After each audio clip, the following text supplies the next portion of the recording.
What's going on, people? Hold on, let me do something right quick.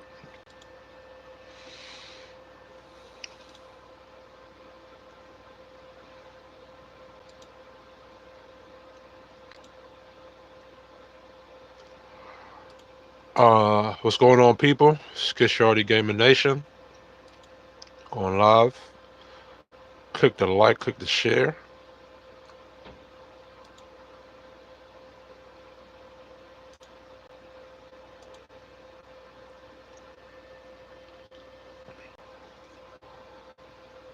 Give me one moment.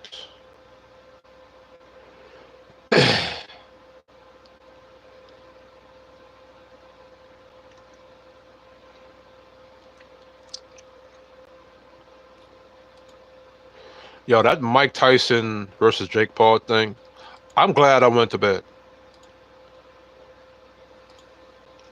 I seen the damn live. I seen like the highlights from it, bro. I'm disappointed in Mike Tyson.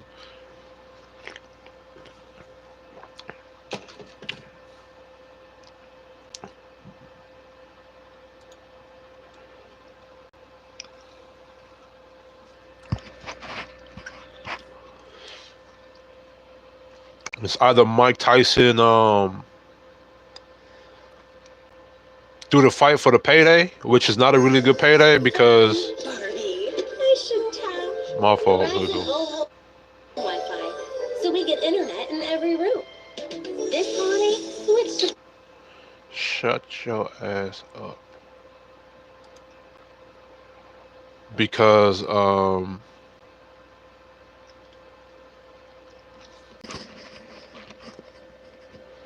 fuck, bro.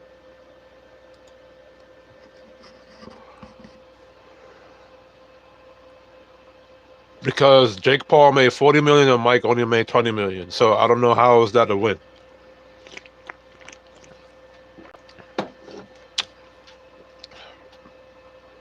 Like in the beginning when it first started, Mike Tyson looked like he was about to knock Jake Paul out. And there were a couple instances where Mike could have landed some blows and knocked him out, and he just pulled his punches, which is crazy to me. But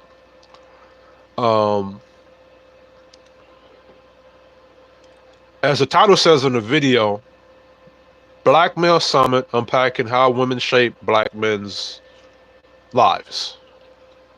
Right? And I figured out what the problem is in a lot of black relationships and a lot of the black community and culture. It's a lot of black male simps.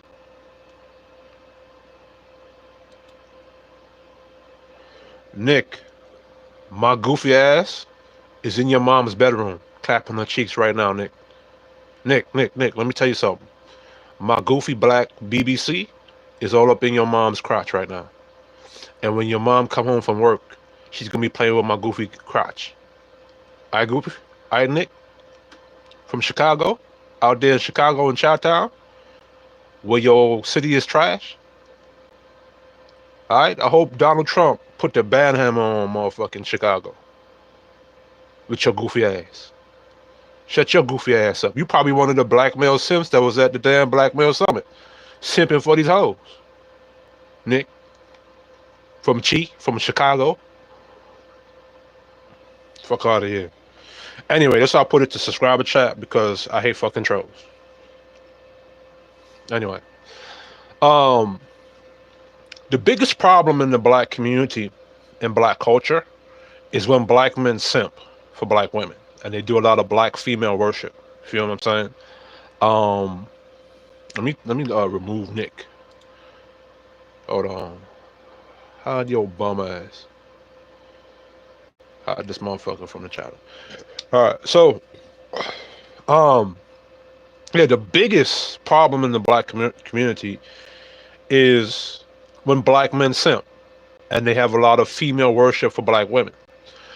Now, I don't have an issue with black women having rights. I don't have an issue with black women getting what they're supposed to be getting. But oftentimes, the rights of black women override the rights of black men. We'll fight for the rights of black women's reproduction rights, but we won't fight for the rights of a black man's reproduction rights. Because at the end of the day, a black man's sperm is part of the black man. A black woman cannot get pregnant unless a black man puts his sperm into her stomach. That can't happen. See what I'm saying? And technically, that sperm that growed in her womb that became a child also belongs to that man. So the fact that you got black men out here fighting for the rights of black women, but not fighting for the rights of himself first, is a problem. And we act like if when we fight for the rights of black men, that we're going to take away the rights of black women. No. There's no patriarchy on earth that um, don't put in consideration of their women in their community, right? See, a lot of patriarchies, they put the rights of their women in consideration. They make sure it's a balanced and fair thing for their women to thrive and benefit from. You feel me? And if you guys are leaving because you can't say stupid shit to me in the chat, good.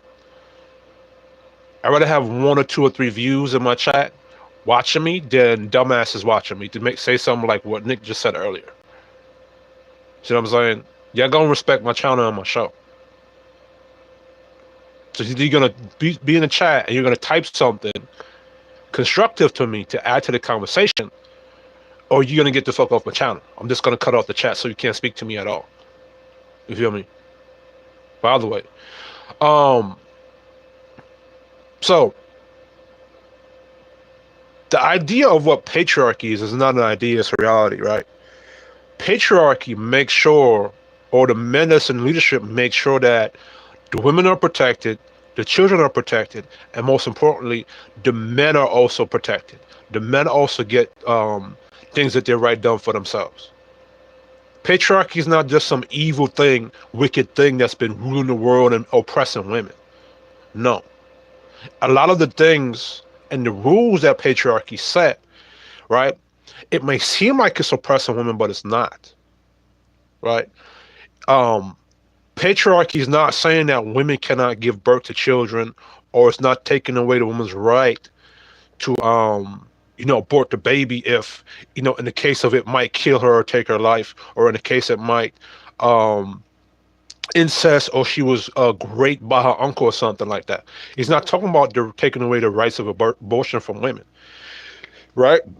It's saying, patriarchy is saying is that you cannot abort your baby, or we will not support you when you're aborting your baby because you're going on the 304 lifestyle, or you're doing something you're not supposed to be doing. You're having unprotected sex, or you're out there being irresponsible with your box. See, patriarchy protects the women that are traditional and conservative, and is within the law and following the rules of a monogamous relationship, right? It's not there to protect women or give rights to women to help women be chaotic and encourage them to be chaotic. Like with abortion rights. In the black community, 20 million babies have been aborted or deleted from Planned Parenthood or the Negro Project by Margaret Sanger. So you mean to tell me 20 million babies got deleted or aborted because black women were being raped, or black women were being they're about to die or something like that, or they were incest? No, you can't tell me that 20 million black babies got deleted because of the Negro Project or the Planned Parenthood, all because black women were they were getting raped by the uncle or something, or it's incest, or the baby's about to kill them. You can't tell me that. No, a lot of the babies that were being aborted as a result of Planned Parenthood by black women in the black culture or black community was because black women were going to Freaknik, or they were going to Mocha Fest, or they were doing their 304 phase, or they'd be having sex irresponsible with dudes who are also irresponsible, right? Or they deleted the baby while they was in a monogamous relationship with the dude and did not tell that dude. See what I'm saying? 20 million babies, 20 million potential black leaders, black male warriors, black male builders, black male scientists, blackmail, most of the components that you would need to operate a black community to make it thrive and be successful. 20 million of those babies got deleted. See, patriarchy does not support that kind of lawless behavior as far as the American patriarchy is concerned, right? Patriarchy supports when you're within the law and your law and order. So when you hear women, especially black women or black men, get up there, what's going on, Rabbi? Especially when you have black women getting up there and they're saying, well, or black men also say, well, you got to vote for the rights of the women. You have to ask, what women rights are we voting for? Are we voting for the women's rights? Rights for them to have rights to clean air, water, protection under the law? Rights for them to be able to go grocery shopping and be free? Well, they already have those basic rights. Women in America under the patriarchal system, since America's inception, whether it be the black community, well, the black community is a separate thing. Slavery and all that other stuff, but take slavery out of it, take Jim Crow out of it, right? The patriarchy here in America has always given women rights to help, no, well, not free, but the rights to health care, the rights to be able to work, the rights to be able to earn their own money, the rights for them to be able to buy a house, the rights to be able to go down to the store and get groceries. If you're a woman and you're in a New York train and somebody is harassing you, all the men on the train are going to step up and beat that person up that was harassing you. Or you be able to call the police. So women already have rights here in America, especially when it comes to black women. That's a triple, double, quadruple protected class.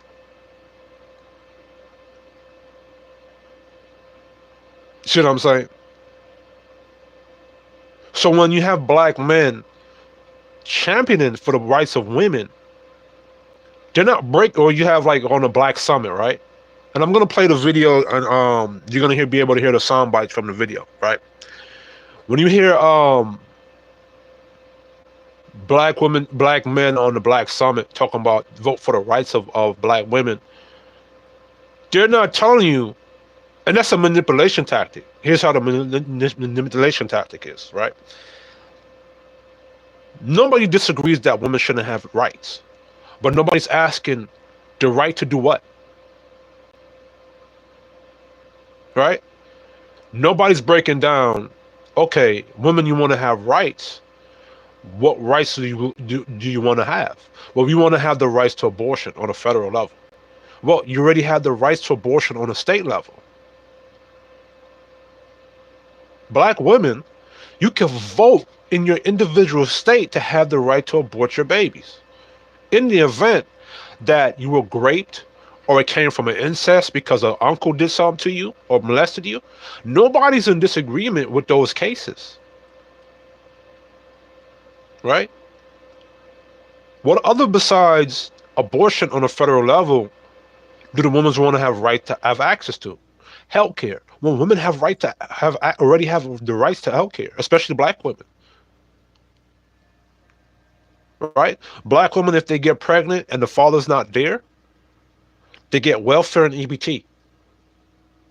And a whole bunch of social programs that's been created for them to benefit from them. School programs, right? When they go to work, because of DEI and affirmative action, black women are the first ones to get hired over a black man as a minority and a woman at the same time. So it's like black women are already getting rights for themselves.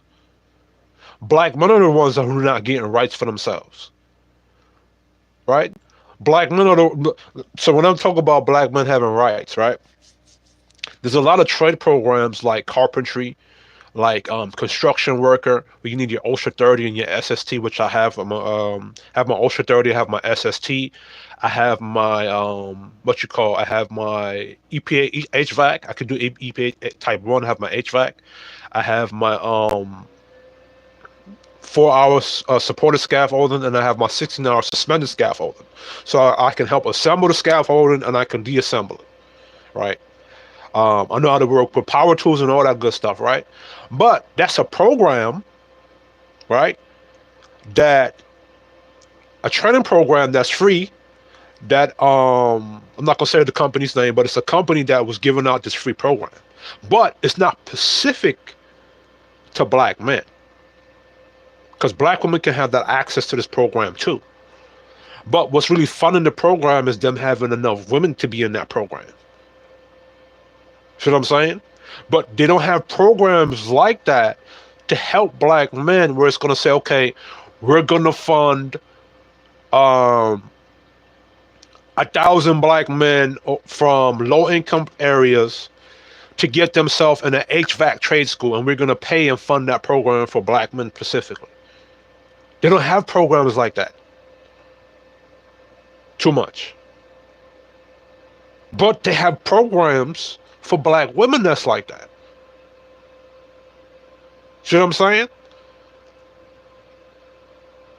There's not too many programs that say, okay, cool, we're going to make an incentive where if 1,000 black men or 100,000 black men in New York City, you become a factory worker or something, or you become an aviation. What we're gonna do is we're gonna give you pay training, you know, instantly hired at this position. Some kind of incentives where it incentivize black men to go back to work. There's no programs for that benefit black men from low income areas, but there's programs for black women that's that way. And every time there's a program set for black men that's going to be specific to black men, the liberals come out, black women come out and say, what about us? What about black women? When black women already have a multitude of programs that benefit them. And then what happens is that the liberals, they take away the funding from black men and give it to the black women. And this is what bothers me about black men who worship black women and simp for black women with the Black Male Summit. Because you're not fighting for the rights of yourself as a black man, and you know that you yourself as a black man in America is struggling the most out of everybody. I'm proud of black men in America being able to be able to make as a collective being able to make $50K a year. But that $50K a year collectively that we're making should be higher than that. There's still other issues like mental issues, mental problems. See what I'm saying? And it bothers me that black men cannot speak about the rights and the benefits that black men need. And we're ashamed out of complaining because, oh, a man doesn't complain. Who said that? Who told you niggas that it was weak for a man to complain? Who gave that thought to you? Who told you that? Who told you that? And you know where all this is stemming from? It stems from that stupid quote that comes from the Nation of Islam that Malcolm X likes to quote. When you educate a man, you educate an individual. But when you educate a woman, you educate the nation. That's why they're educating the women and put more funding into the women, black women, than they are into black men, which is stupid. Because when you educate a man, you teach him how to fight, teach him how to hunt, teach him how to lead, teach him how to build. He can lead that nation. A nation has to have a president or commander-in-chief or a general or somebody in charge to rule that nation and give that nation structure and discipline and authority. So if the man is not given what he needs or the education he needs, he's not going to effectively lead his community or his nation. And because a lot of these dumbass female worship quotes that y'all like to take from Africa, because y'all believe some mystical fairy tale story that Africa was some kind of matriarchy, because that's where they get that quote from. When you educate a man, you educate an individual, but when you educate a woman, you educate a nation. They get that shit from Ghana or Africa. That's where they're getting that from. Africa's conquered by bricks today. So why are we taking quotes from a place that got conquered?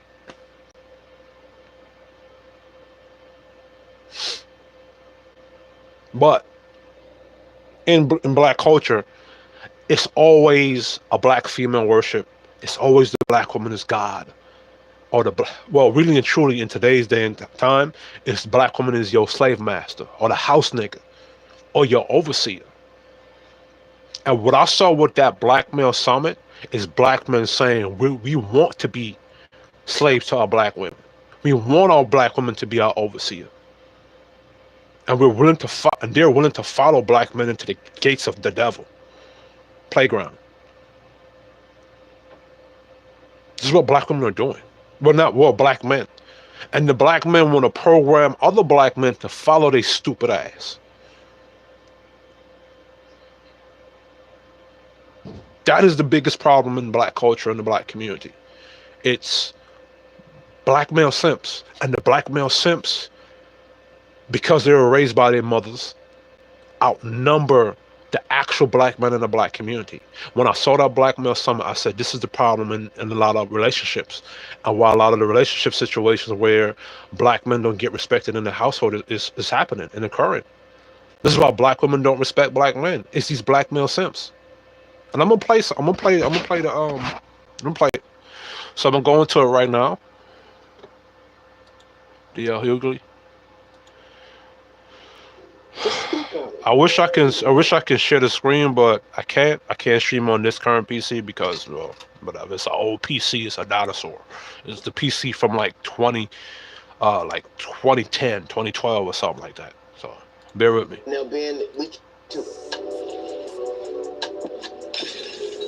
black men, as you know, are closely. Dear black men, every time a presidential election rolls around, they're telling you that this is the most consequential election in generations. This time for us, it may actually be true. When was the last time America asked black men what we wanted? And I know what it's like to not be asked what you want. I'm married to a black. Dear black men. I want you to listen to the words that DL Hughley is saying. Listen carefully. And I'm going to break down what he said after you listen to it. Every time a presidential election rolls around, they're telling you that this is the most consequential election in generations. This time for us, it may actually be true. When was the last time America asked black men what we wanted? And I know what it's like to not be asked what you want. I'm married to a black woman. But I promise you, it's not a trick question. Tonight, we're going to explore the issues that matter to us. Now, whether you support Kamala, ride with Trump, or plan to stay home, let's have a real conversation among us, black men, about what's really at stake in this election. This is the problem with DL Hughley, right?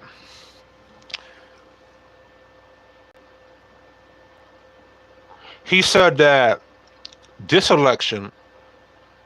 Let me go back to what he said and then pause. Give me a second. Every time a presidential election rolls around, they're telling you that this is the most consequential election in generations. This time for us, it may actually be true. When was the last?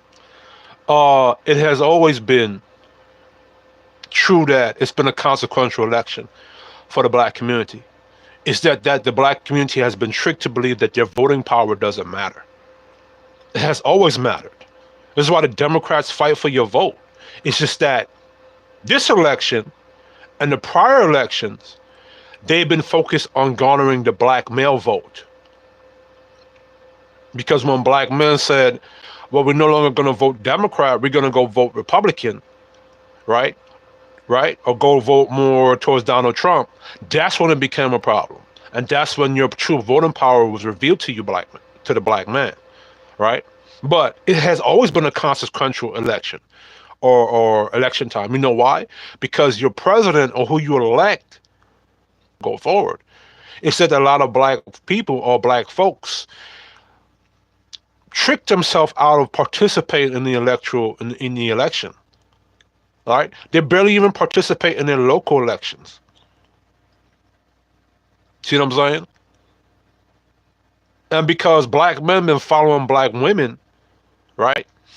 And black women, they've been getting free, what appears to be free, which is not, which the 48 laws of power tell you, be careful of the free lunch, or be careful of what's given to you for free, right?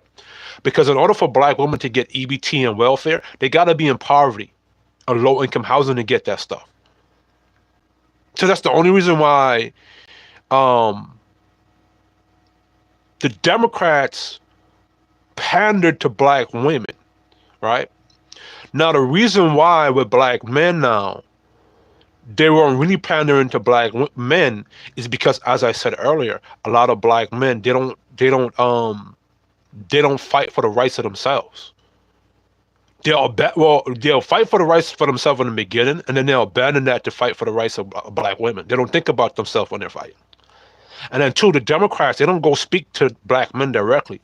They'll speak to black women on the issues of the black community, which is a disrespect to black men. Because you're supposed to go speak to a community's war chief or commander in chief or the leader of that community, which is typically the masculine one. Right? But the presidential election has always been a consequential. It's only that in this instance now, the black males vote. Which shout out to Cat Williams because he told y'all that this year was going to be the year of everything being exposed, right? Black men, since Donald Trump touched the office, our vote has been revealed to be the most powerful when it comes to the black community, which exposes to black men that your leadership is important. Because now if the majority of black men decide to go vote Republican, your black woman is going to follow you and vote Republican. See what I'm saying? But what happened is you had a lot of what black women were doing was that they were using, well, if you go vote Republican, I'm going to divorce you or I'm not going to give you box. See what I'm saying? And instead of black men stepping on their damn, putting their foot down and saying, no, us keep voting for the Democratic left has been leading us to our destruction in the black community. Why are we going to keep voting that way?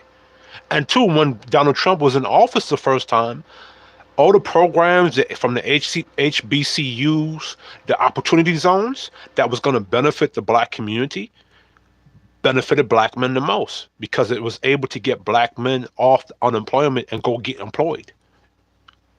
Employed, my bad. Hopefully I said employed properly, right? So black men benefited from the first time Trump was elected.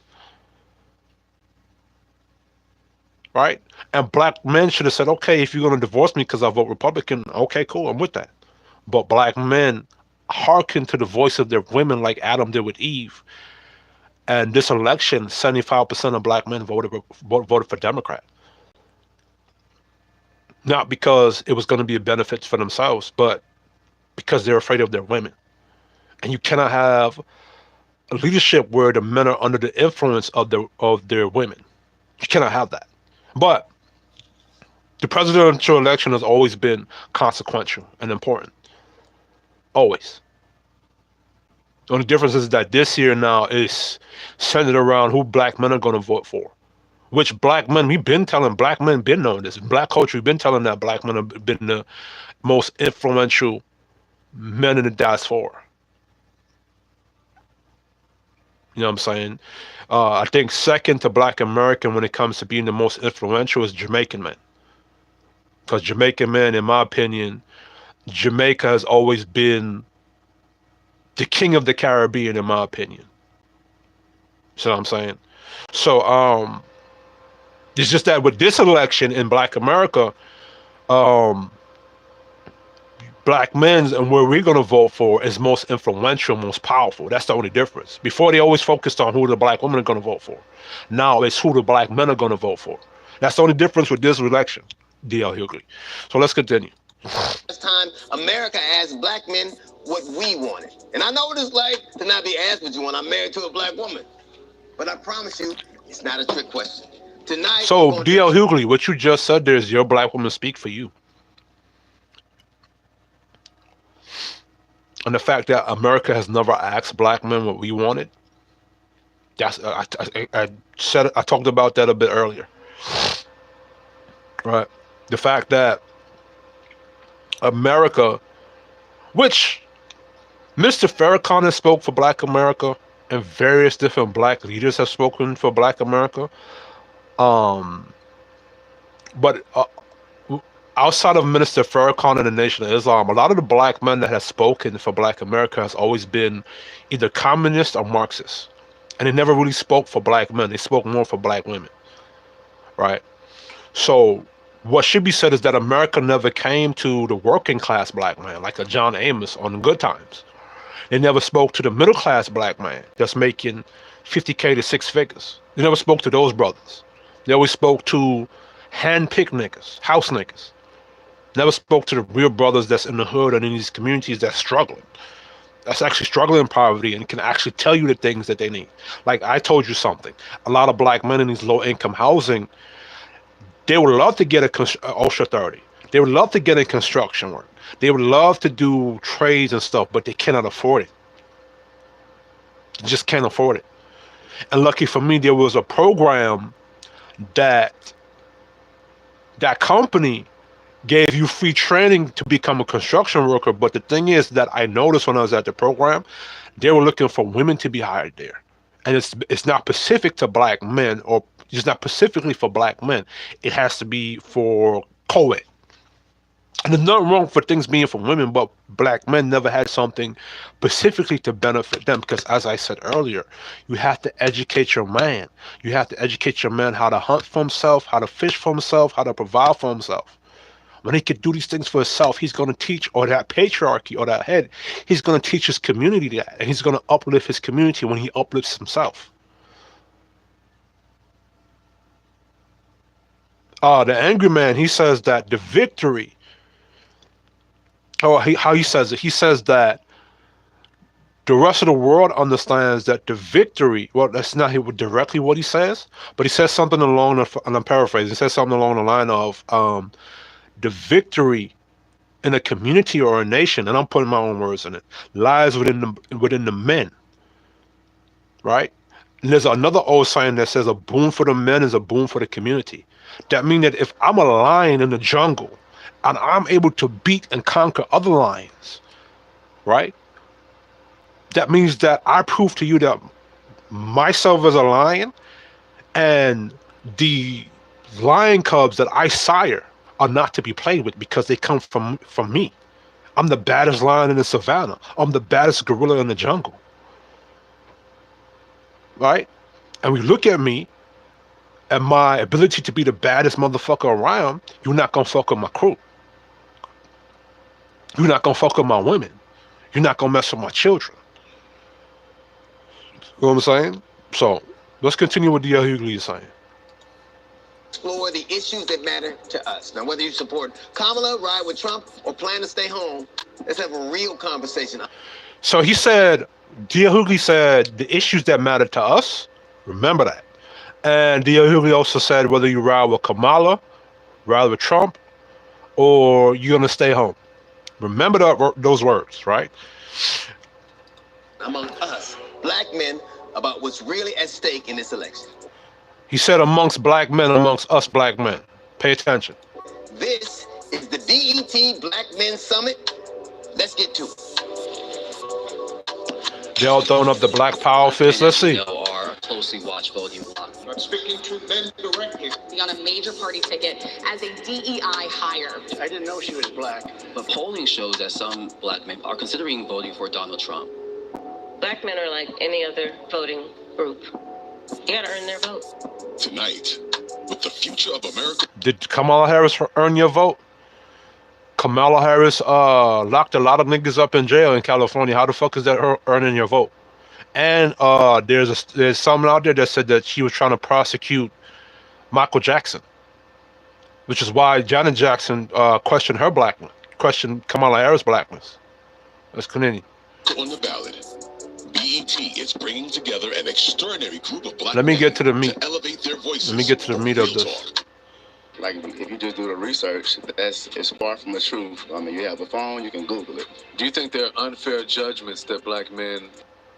The things that was done, track record in California, a lot of people ran with that. Harris has a track record of doing certain things to black men or just the black community as a whole, but so does Donald Trump. So, what's the track record that Donald Trump has done to black men? And they like to refer to the Central Park Five.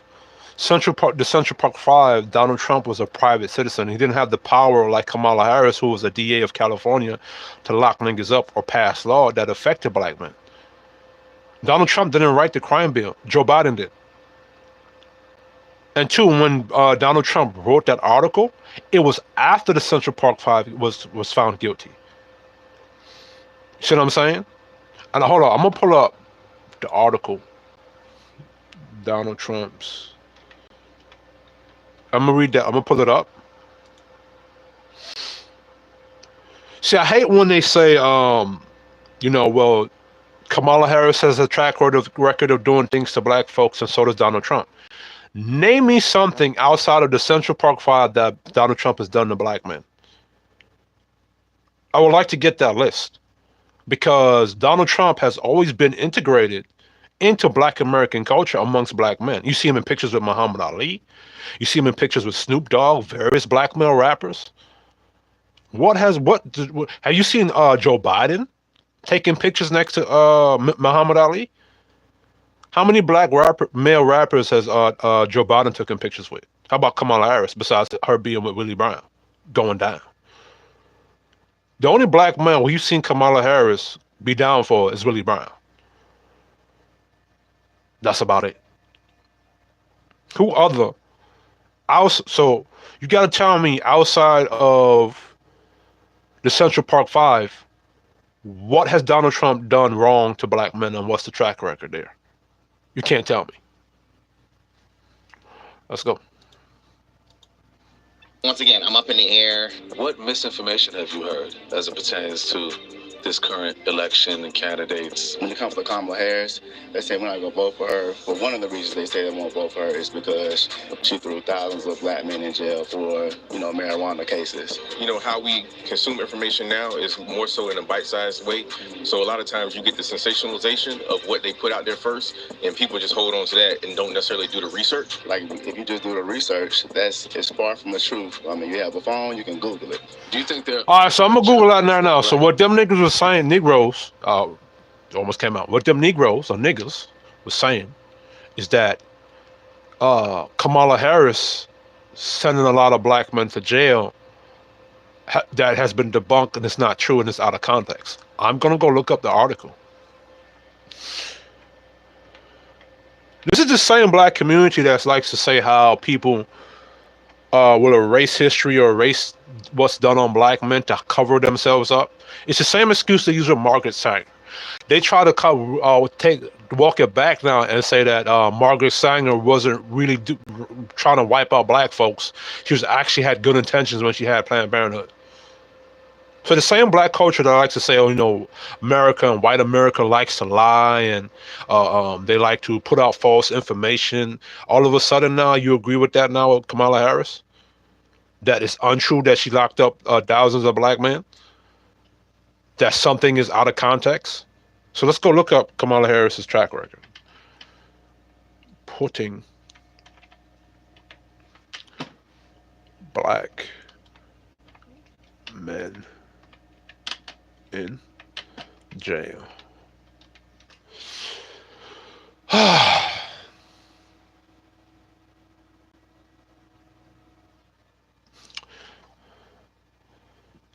So now BET is saying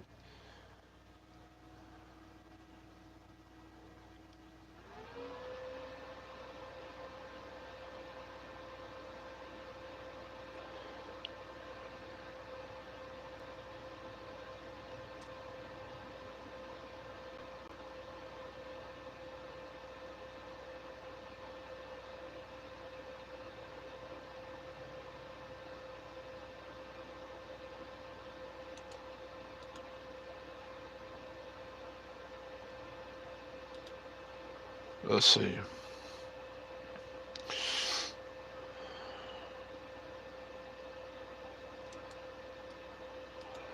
So you're trying to tell me, so we're going to read some of this. So now they're saying that Kamala Harris did not send thousands of black men to jail.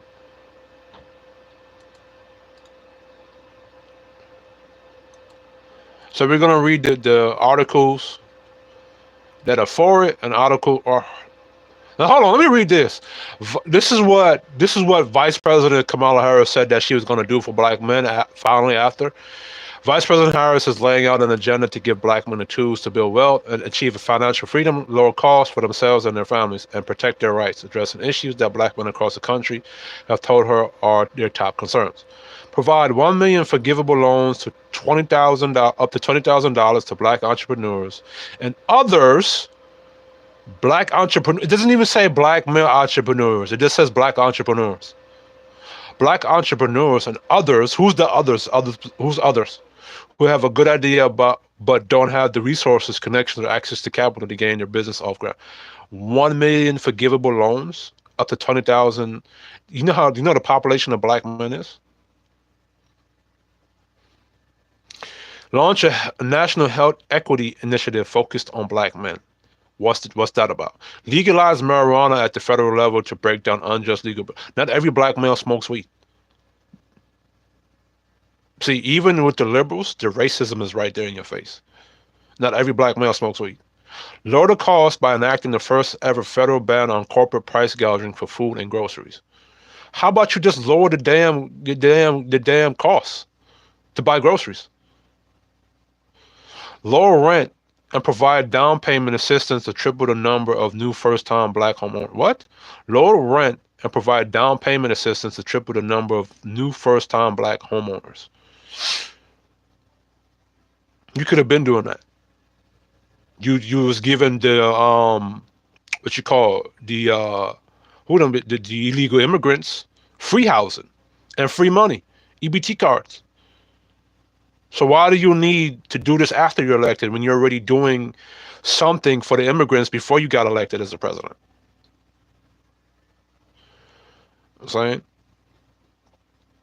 Let me look. Lower cost by enacting the first ever federal ban on corporate price gouging for food and groceries. You could have been doing this for all America. This is something that America needs in general. This is not Pacific. Why would you give this specifically to black men? How about you stop having to pay tax, bringing those illegal immigrants over here, where you have to raise taxes on people? How about you bring back some of those jobs you have overseas back to America? How about doing that? Lower rent and provide down payment assistance to triple the number of new first-time black homeowners. To triple the number of new first-time black homeowners. I'm not going to speak on that because I don't really know what that means. Lower rent and provide down payment assistance to triple the number of new first-time black homes. Well, if black men were able to have money in their pocket, they wouldn't need a down payment assistance or loan.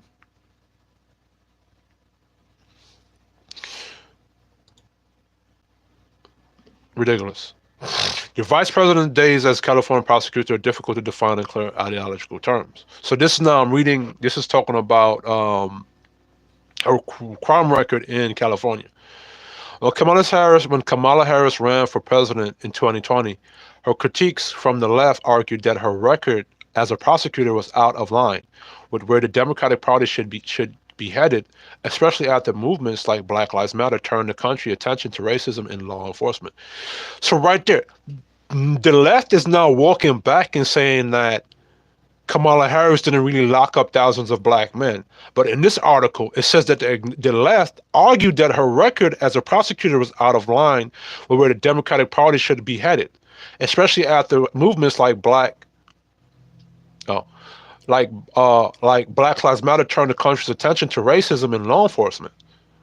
So the left was pointing out that Kamala Harris' record when it comes to black men was ridiculous.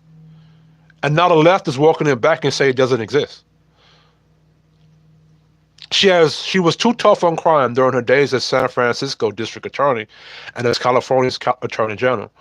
Some argue that her policies only help fuel mass incarceration. Harris, on the other hand, spoke about her own record in starkly different terms. During her time as a prosecutor, Harris argued she was a reformer. She wasn't tough on crime, but smart on crime. In another book she wrote before her 2020 presidential campaign, she billed herself as progressive prosecutor. What's a progressive prosecutor? What does progressive mean? All right, let's look up the word progressive right quick. Again, this is how manipulation tactics work, right? Because nobody's wrong with being progressive.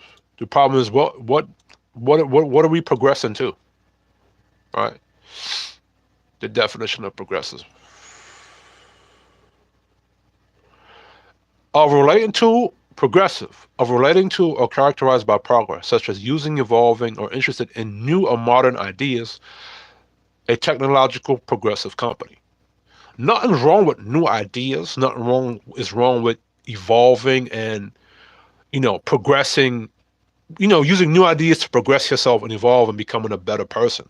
But on the premise of your progression, if it's to progress myself to LGBT, to leftism, liberalism, or communism, that strays away from capitalism and traditionalism, when traditionalism is what got America to be massively successful and is what gave us law, order, and law and order, right? A progressive society that's leading us more towards the left. I said it properly right there. A progressive society that's leading us more towards the left, where you have look what the left that has been in power has done to the children in society and adults in society. Look how crazy everybody on the left was when Donald Trump got elected. People screaming in their damn car.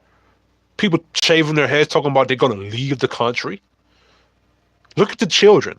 The left had children doing surgeries to cut off their breast, to cut off their genitals. That's what the left has done. Go to your local college and listen to the communist, Marxist ideas and leftist ideas that they have programmed the college students with and these children with. Having a drag queen read a book to your young children, putting ideas into their brain when they're supposed to be going to school learning how to read, write, and do mathematics. That's what the left has done, and because of being progressive towards the left has caused a lot of people to go crazy. It would be argued that a lot of the people on the left that you see walking around being adults need to be in a mental hospital or go to rehab.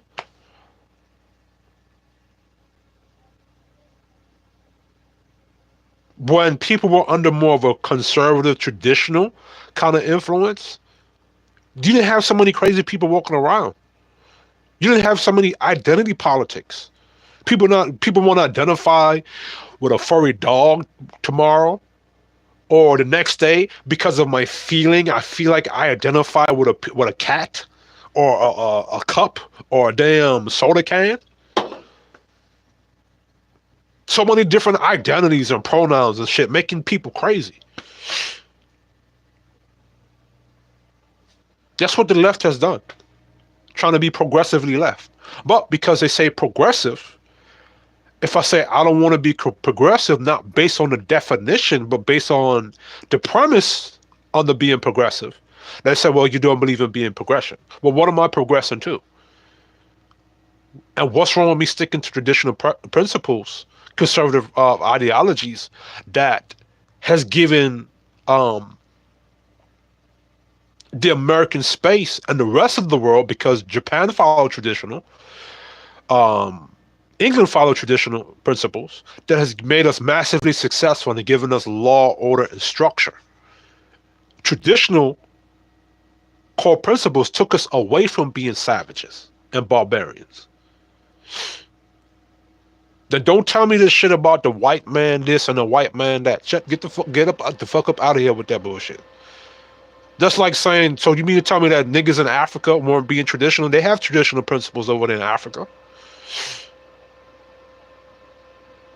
And that was way before the white man.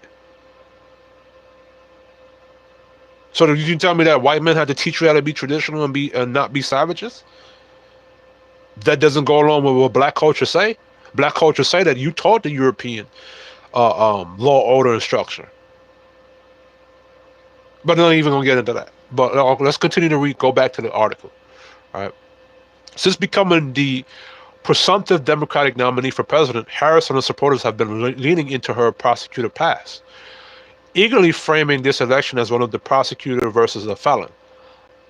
I quote, I took on perpetrators of all kinds, predators who abuse women, fraudsters who ripped off customers, cheaters who broke the rules for their own gain. Harris said in a speech. So hear me when I say I know Donald Trump's type. Really. And they keep calling Donald Trump a felon. They still call Donald Trump a felon. When you've had that has been debunked. Donald Trump being a felon, that has been debunked already.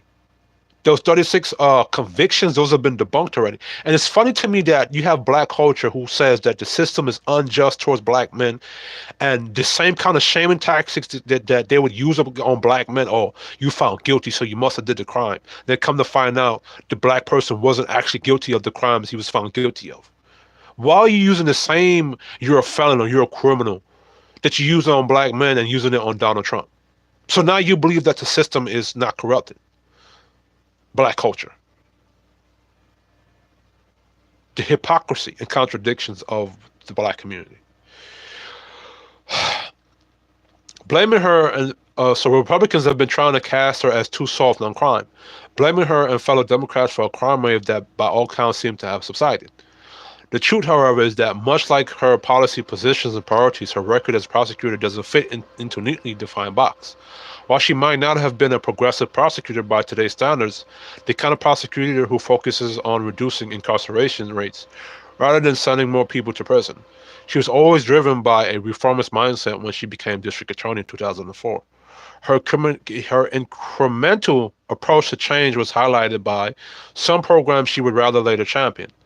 That provided alternatives to incarcerations for first-time offenders, including jobs, training, and school enrollment. In speech launching, so that's saying that she was actually implicating some programs, or she was for programs that provided alternatives to incarceration for first-time offenders, right? In a speech launching her 2020 presidential campaign, Harris showed she wasn't oblivious to the damage prosecutors can do to people's lives. Too many black and brown, and this is her saying this, too many black and brown Americans are locked up from mass incarceration. We're not talking about browns, we're talking about black folks. From mass incarceration to cash bail to policing, our criminal justice system needs drastic repair, she said. When it came to her own record, she said, at a time when prevention and redemption were not in the vocabulary or mindset of most district attorneys, we created an initiative to get skills and job training instead of jail time for young people arrested for drugs. Now, mind you, when she's saying drugs, they're talking about marijuana.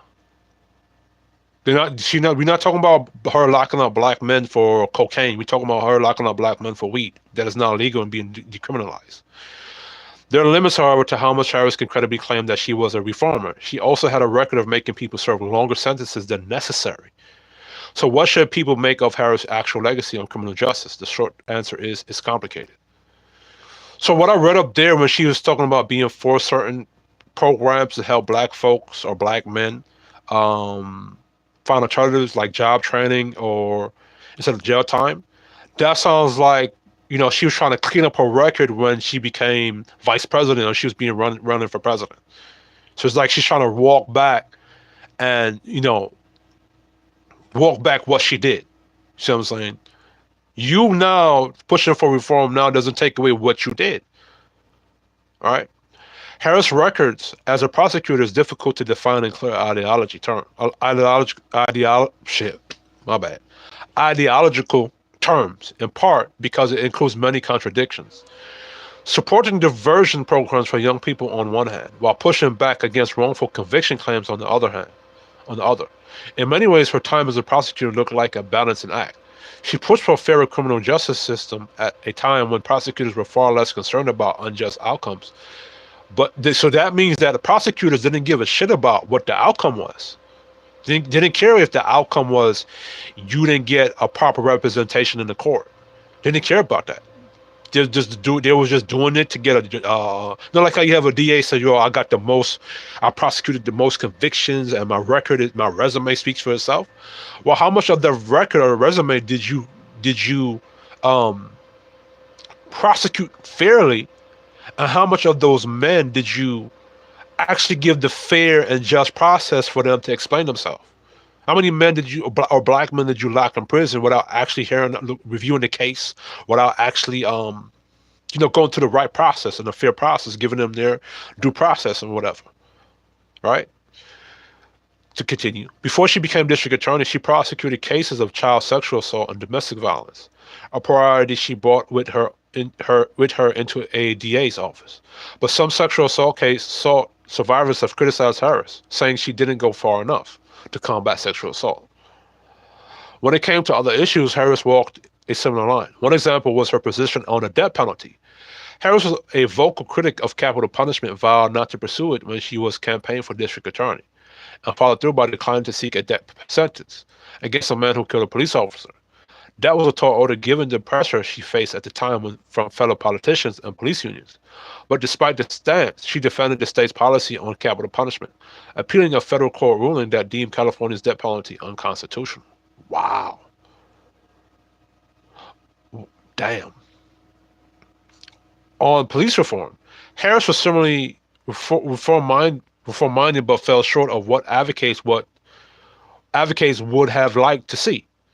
As California's Attorney General, she launched a open justice initiative, creating a public database of state statistics and crime and police use of force, and implementing racial bias training. But she also didn't shy away from heavy-handed law enforcement, as was the case when it came to marijuana laws. Her more controversial anti-truancy policy would threaten to arrest and prosecute parents whose children skip school. That's crazy.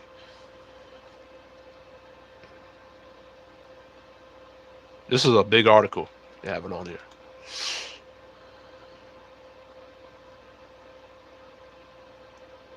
Damn.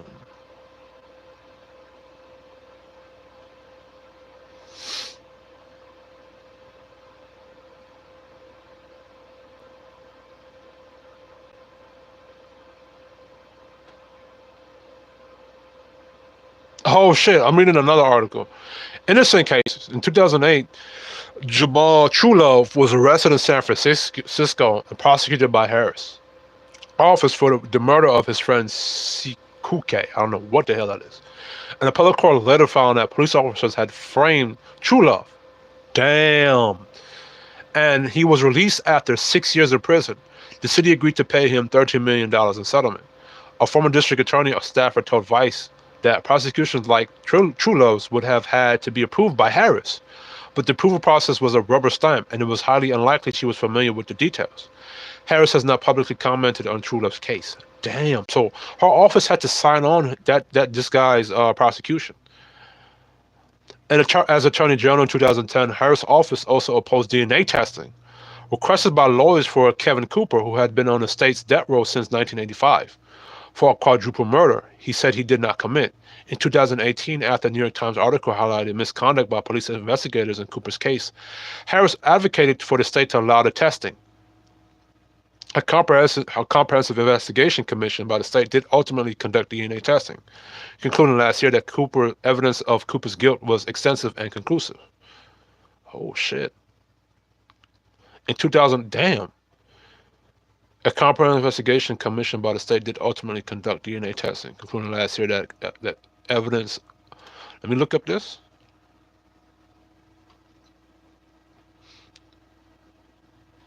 Shit.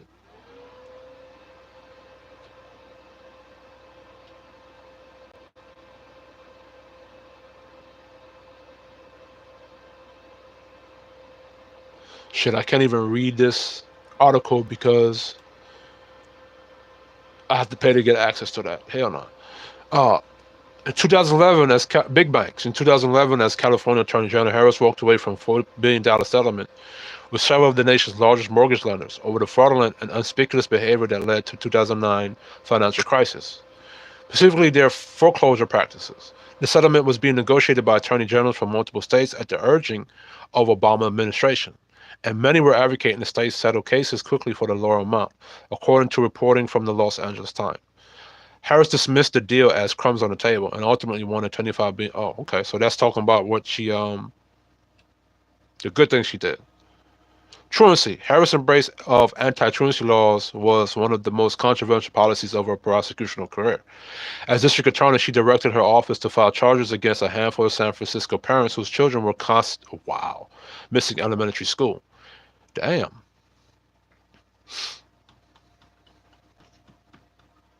So Kamala Harris's track record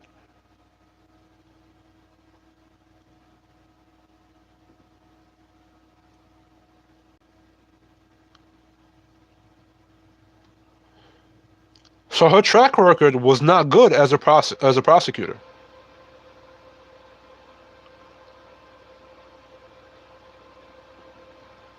Let me see.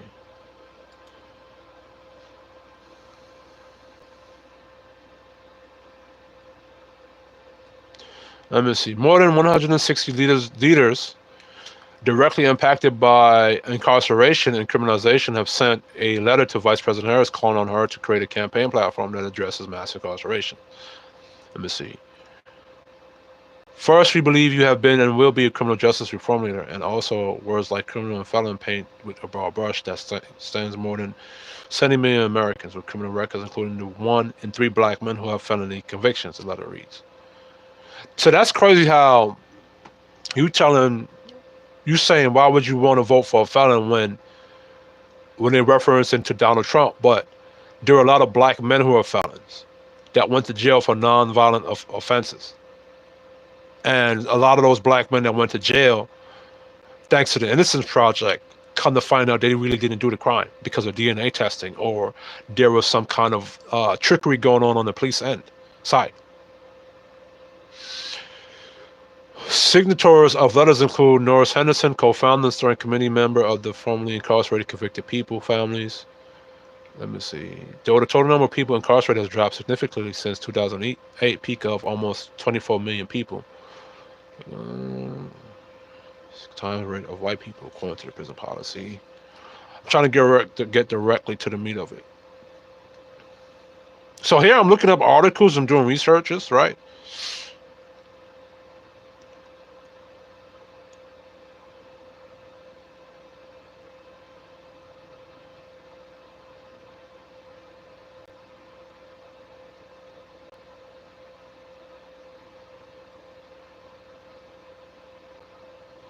Hold on. This is referring to a black codes. So let me read this right here. Well, no. I read this, I'm gonna go into another topic. All right.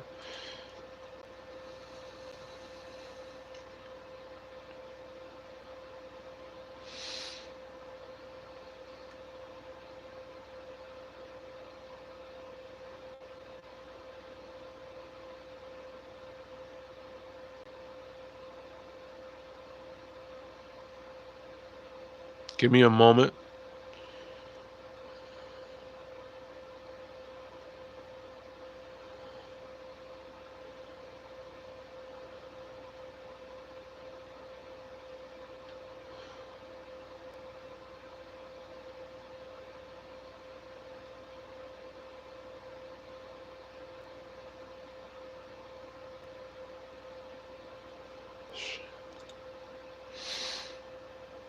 One thing I can say,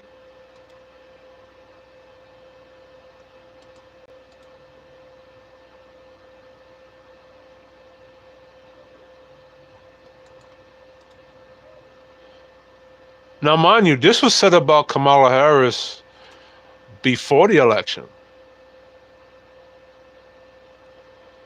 Not as saying it's a misleading claim that she jailed, 15,000 black men for weed and marijuana?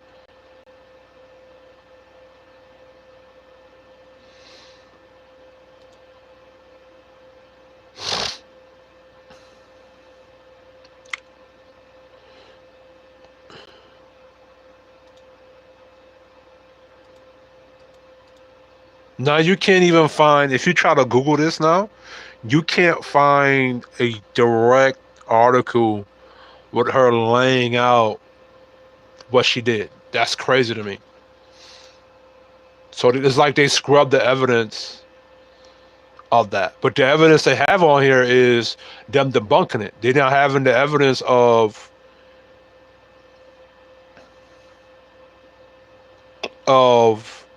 what they had to debunk.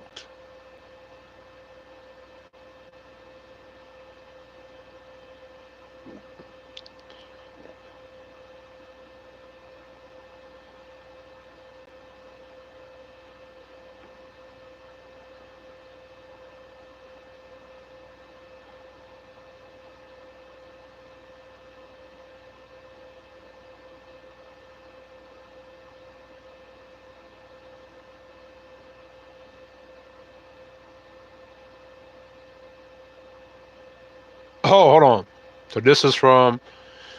So let me read this. During Harris' time as Attorney General of California from 2011 to 2017. Meanwhile, the Washington Free Beacon reported that statewide there were at least 1,560 people who were sent to state prison over marijuana, primarily for sale or possession with intent to sell convictions. While Harris would have played a more remote role in those prosecutions compared to her time as a district attorney, that record has also lended to criticism, including from then Representative Tulsi Gabbard, who drew attention to the record on the database stage while competing for the 2020 Democratic presidential nomination. Of course, Harris' prosecutorial record is just one part of her history on cannabis policy. During her time as San Francisco DA, she voiced support for medical marijuana, but she opposed adult use legalization. And when she was campaigning to become California's Attorney General, she proactively campaigned against a 2010 legalization ballot measure. Harris was later openly dismissive of the reform, at one point laughing off reporters' questions about the potential policy change. Much has changed since then. She sponsored a comprehensive federal legalization bill. Of course it is. You're trying to clean up your past.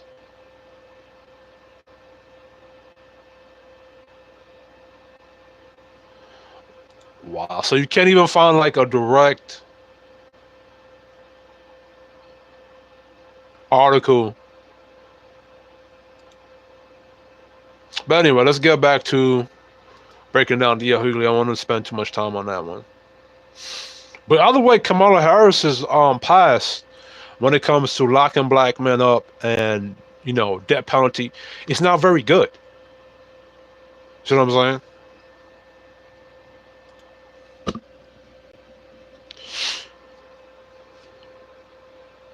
Men are uneducated with their votes. You say uneducated? I'll say to a degree, yeah, man, to a degree. But I would say uninterested. It would even be better though. I appreciate. I'm gonna say uneducated. All right, Vic. Thank you for that. And you went to the streets, Vic. You spoke to a lot of brothers. I'm sure even some of them didn't even make the tape. But that is a pervasive mentality out there. Or is it? Let me ask you.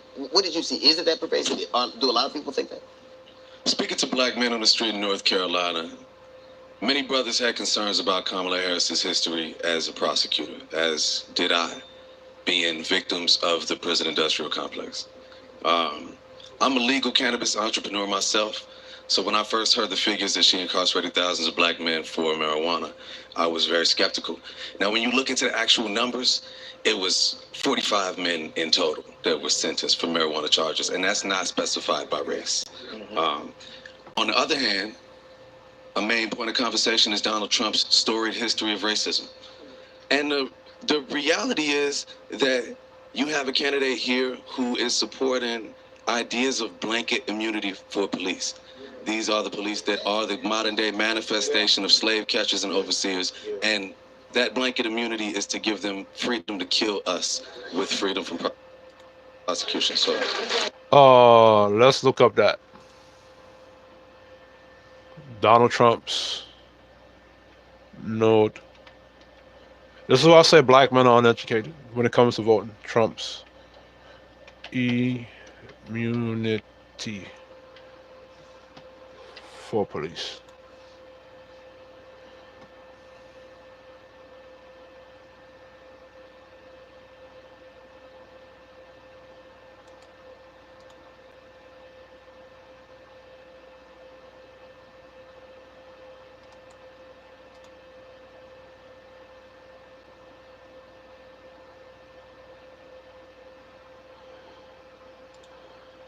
We're going to debunk that right now. Trump campaigned on giving police officers immunity from prosecution, although he has also said such immunity might depend on what happened. President-elect Donald Trump is set to return to the White House in January after winning the 2024 presidential election. Many Americans are wondering what policies they should expect Donald Trump to put in the White House. A significant part of Trump's campaign platform was centered around reducing crime and emboldening police officers. Now that he's elected, several people, including Morris, asked if Trump plans to give police officers immunity from prosecution, which would mean they could commit acts that would currently be considered crimes without fear of legal action.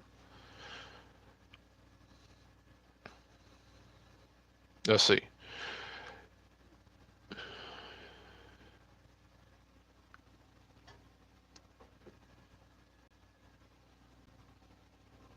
All right, so during May 1st, 2024 rally in Wakusa, which I am concerned about that one too, right? I'm not gonna sit up here and cap and even though I voted for Trump, I'm not gonna sit up here and cap and be a Trump fanboy. Trump, I am concerned about that. If you ever see this video, I am concerned about what you mean by police immunity. Because now, if a police officer has a right to violate somebody's human rights or civil liberties because they know they're not going to get a consequence for that, that's going to cause problems. You know what I'm saying? Um,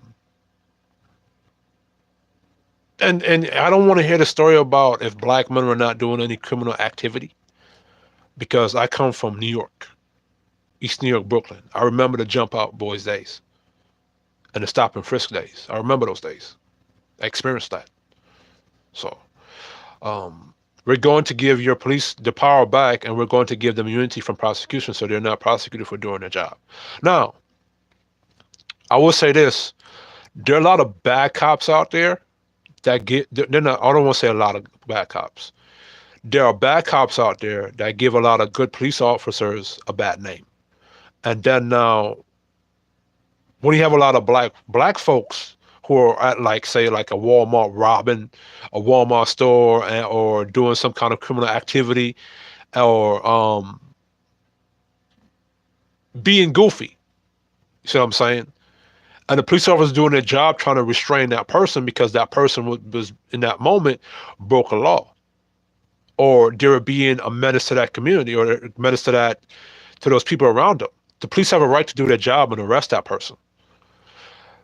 My issue is when a police officer now, with one of those bad cops now, because that person is having a bad day, is not going to be rude and disrespectful towards the black male citizen, which I see them often do.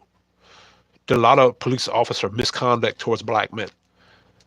Like if you go on YouTube right now, you'll see police officers being a lot more disrespectful and rude towards a black male, even though the black male has not done anything wrong or hasn't done any activity. They're just investigating that black male person, right? But when it comes to them and a black woman, that police officer is a lot more nicer to that black female. That police officer is a lot more accommodating to that black female. See what I'm saying? So that has to be addressed. All right. Tread says, let me see something. So this is when they asked him.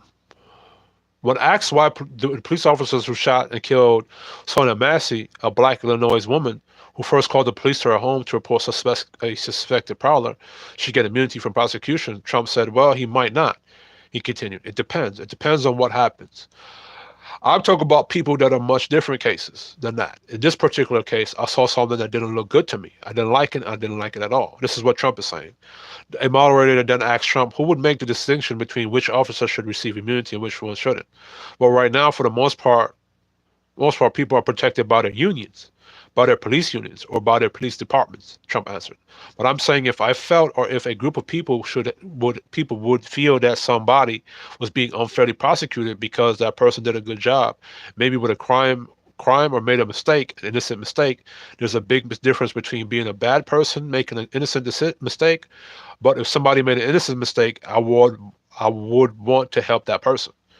He was then asked what, so I guess this was a debate, and that was the question being asked. When he was then asked what those exceptions would be and how an innocent mistake would be determined. He said you go after somebody and it's a very close call and it's very dangerous, and they have. The policeman's life and woman is a very difficult thing because sometimes you have less than a second to make a life or death decision, and sometimes very bad decisions are made. Trump said they're not made from an evil standpoint, but they're made from a standpoint of they made a mistake. I'm not gonna lie, Donald Trump. Um, there's a lot of those mistakes happening and going on. You feel me?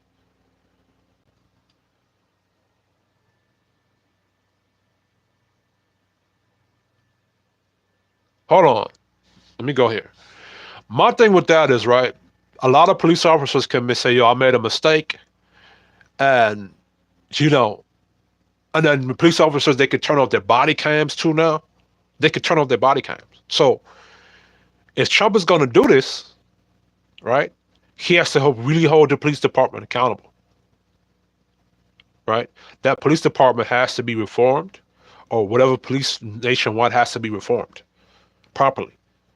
Because I don't want now that, you know, because right here is saying Trump website says he plans to sign a bill that will increase vital liability protection for America's law enforcement officers.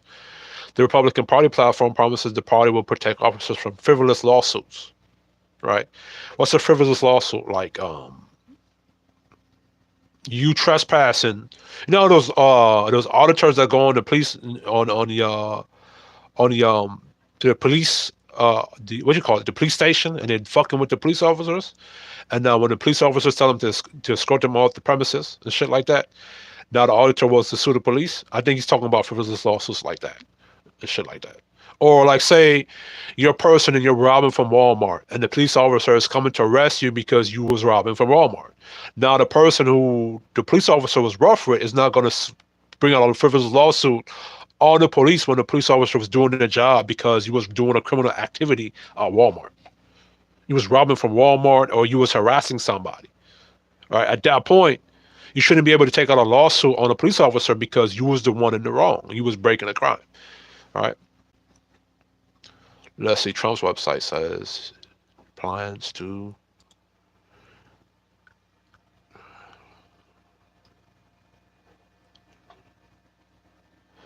and we cannot ignore the fact that you got brothers in both New York, or mainly in California, men and women in California, that because of Gavin Newsom's I think he put like you have to steal $900 worth of merchandise from a store for them to you know consider it to be a crime. You had a lot of black folks, black men and women, going to stores in California across the country, robbing from stores.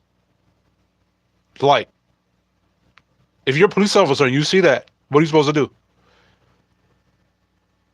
You're hurting other people's businesses, and then now when that Target or that small business, you know, does a white flight thing, and the people who are depending upon those stores can't depend on those stores because niggas want to rob from it, then, you know what I'm saying? And then niggas wonder why you can't get shit. Let's go. Okay, I'm reading from something here. President Trump planned to keep American communities safe. President Trump will sign a record investment in hiring, retention, and training for police officers. The bill will increase vital liability protection for America's law enforcement officers. President Trump will require local law enforcement agency receiving a DOJ grants to return to proven policing measures such as stop and frisk, strictly enforcing existing gun laws, cracking down on the open use of illegal drugs, and cooperating with ICE to arrest and deport criminal aliens. So this is more towards illegal immigrants right here. President Trump will take on radical Marxist prosecutors who have abolished cash bail and refuse to charge criminals.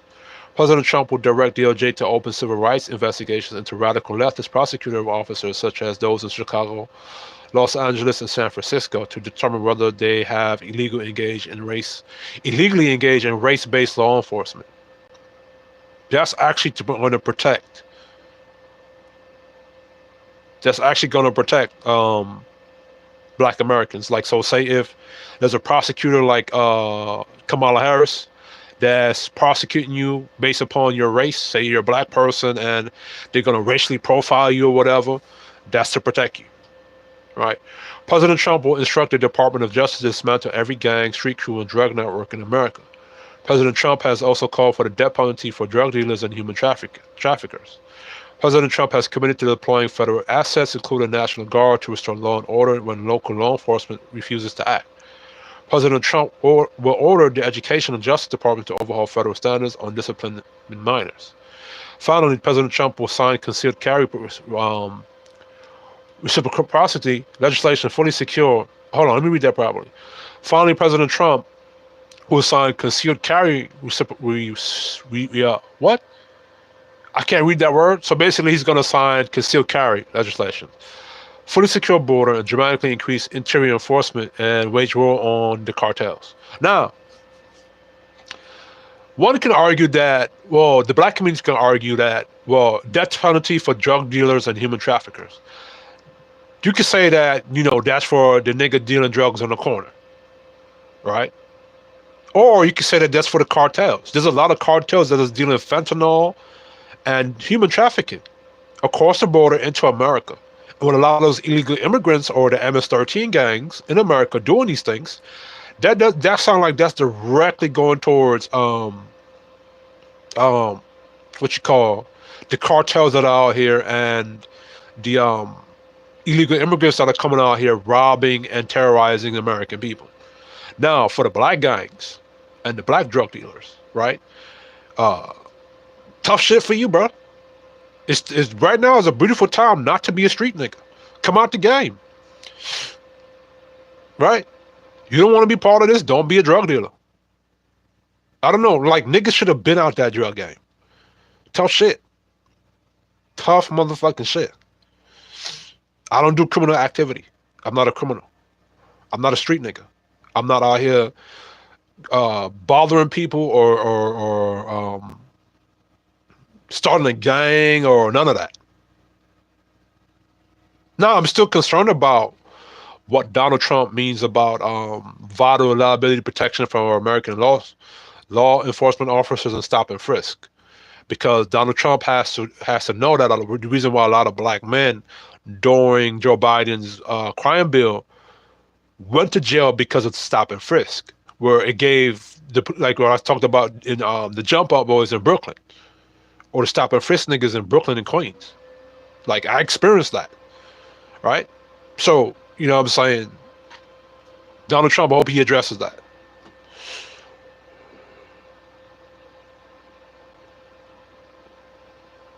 All right.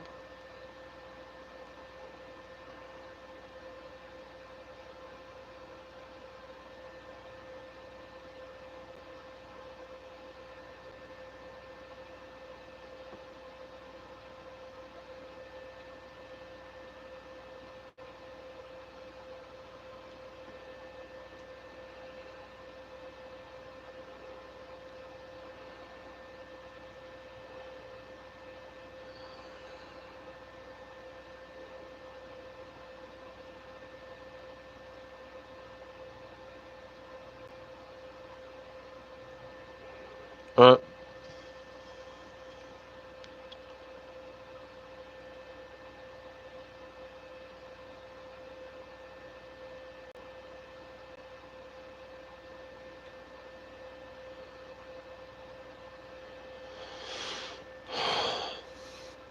so right now, black community and black culture, this is the perfect time for y'all to clean y'all shit up. Feel me? And I'm hoping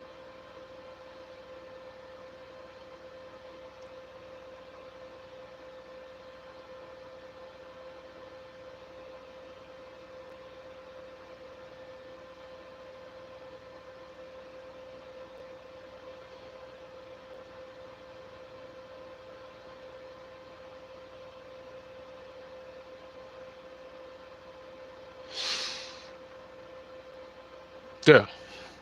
So I'm a bit concerned about that. I'm not gonna sit up here and cap and lie, right? I'm a bit concerned about that stop and frisk shit.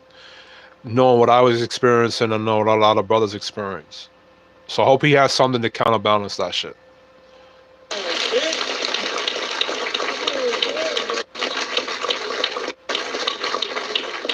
Hold on. I want to get a quick. Let me replay what this nigga said. For police, these are the police specified by race. On the other hand, a main point of conversation is Donald Trump's storied history of racism. Storied? The reality is that you have a candidate here who is supporting ideas of blanket immunity for police. These are the police that are the modern day manifestation of slave catchers and overseers, and that blanket immunity is to give them freedom to kill us with freedom from prosecution. So that's not what I read. I didn't read nowhere in here that you know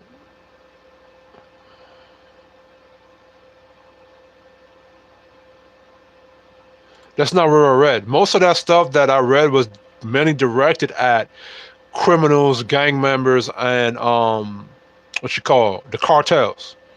That's what that was directed at.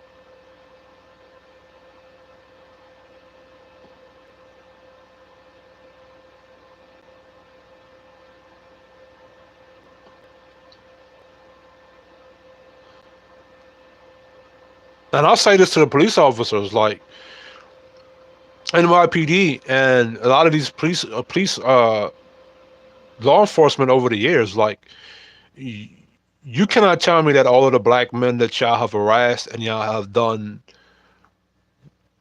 wicked things towards were all criminals, right? So I'll be more comfortable with this if um, Donald Trump addressed a lot of the racist laws or a lot of the racist police officers that have done a lot of these, stop and frisk, and they put someone on a dude or they were rude to that person. So I'm really hoping that there's a balance to that reform. You know what I'm saying? Like with George Floyd, right?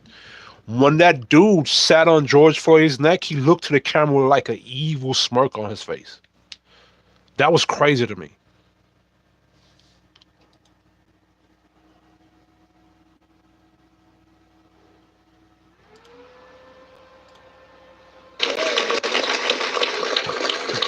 They clapping like he said something I want to properly. get a quick fact check from the president and CEO, also a frat brother of the NAACP, Derek Johnson. Now, Brother Johnson, I'm not a conspiracy theorist. I'm not as dumb as I think I am sometimes, but why was I so susceptible to it? Why did I believe something that caused such harm? Even now, some of the things they're saying, I'm sure I had a hand in it. I mean, fear is the most powerful motivator.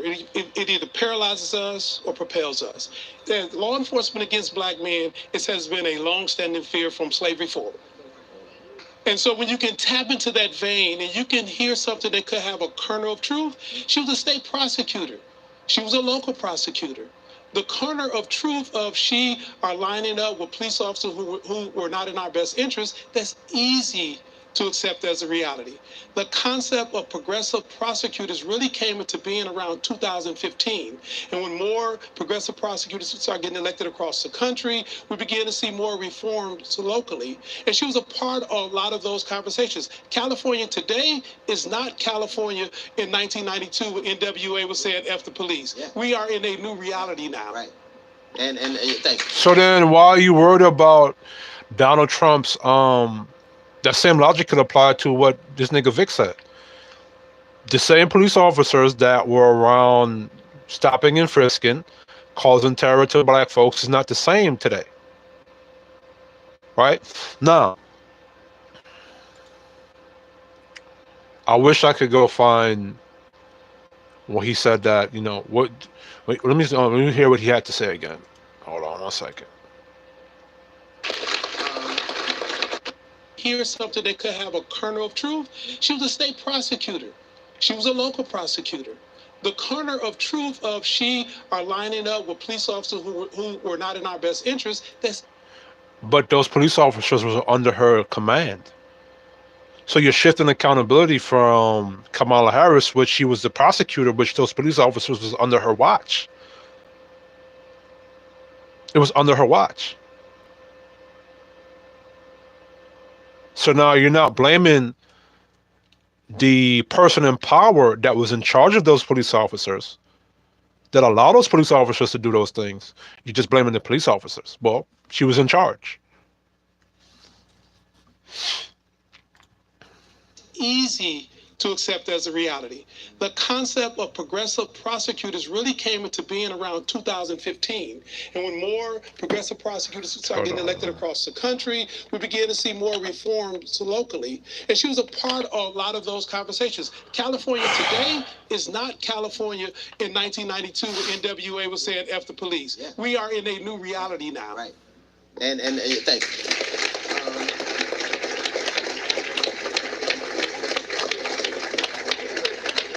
Now, being Trump, what is your view of VP Harris and a record when it comes to criminal justice? As a civil rights lawyer, I got to interact with Vice President Harris when she was the Attorney General of California. We were not on the same size, but I saw her passion to do the right thing and her passion to try to help black people.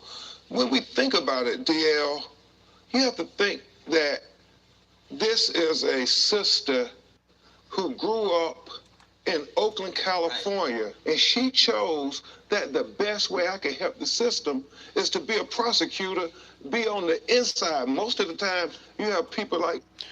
Why these niggas keep referring to Kamala Harris as a sister? Sister? Benjamin Crump, do you know that if a dark-skinned nigga like yourself was dating a light-skinned chick that was like Kamala Harris, black women call you a colorist and tell you how your reason why you're dating that light-skinned chick is because she's the closest to white women? You do know this, right, Benjamin Crump? So why are you calling her sister? All of a sudden now, black women accept this light-skinned... She's not even black. This Indian chick as being black, now you accept her as black. But when you dark-skinned niggas are dating a light-skinned chick, they don't accept her as black. And they call you a colorist. And you hate yourself. Like me, we're fighting on the outside. We need people on the inside. Yeah, but Kamala Harris on the inside was locking niggas up.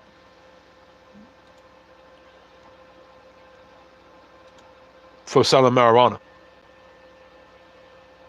And I don't care what that nigga say over there talking about, well, she really only locked up 45. She still locked up 15,000 people for marijuana. Or not 15,000, 1,500 people for marijuana.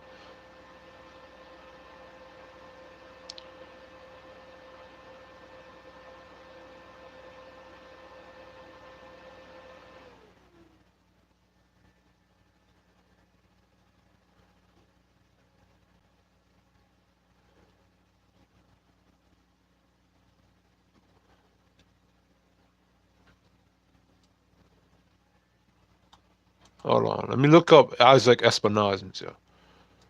All right. This is the person. He was like a 21-year-old. And he was charged for killing a police officer. And she was supposed to not give him the death penalty. But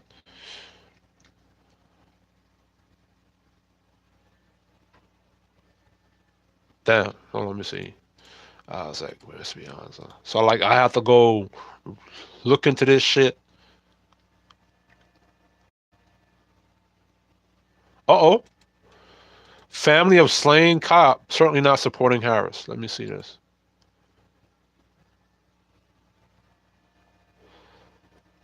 Family of San Francisco cop shot dead in 2004 says they don't want to support Vice President Kamala Harris after she put politics before justice, adding that Donald Trump is a better option. Oh, shit. Oh, they're talking about Isaac Espinosa, a 29-year-old husband and father, was shot by then 22-year-old gang member David Hill during a traffic stop in... Oh, so they're talking about this dude. Hold on.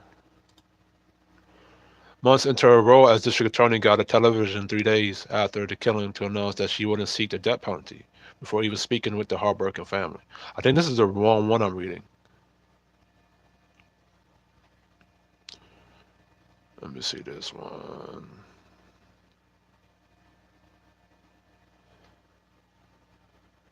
Let me see this. I think this is the wrong case.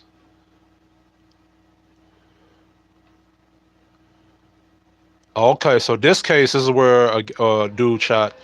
So I don't even know if the David Hill was let me see David Hill. Let me see what David Hill looked like. Hill.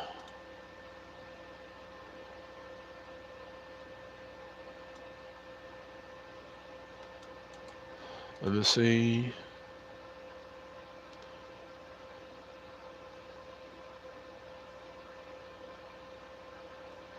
Let me look up David Hill.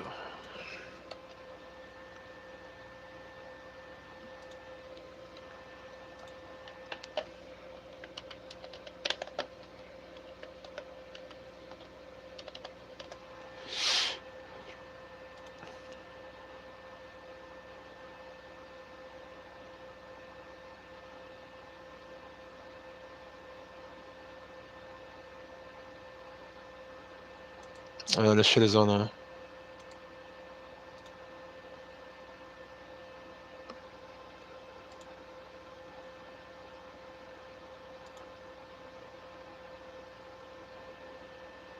Let me see.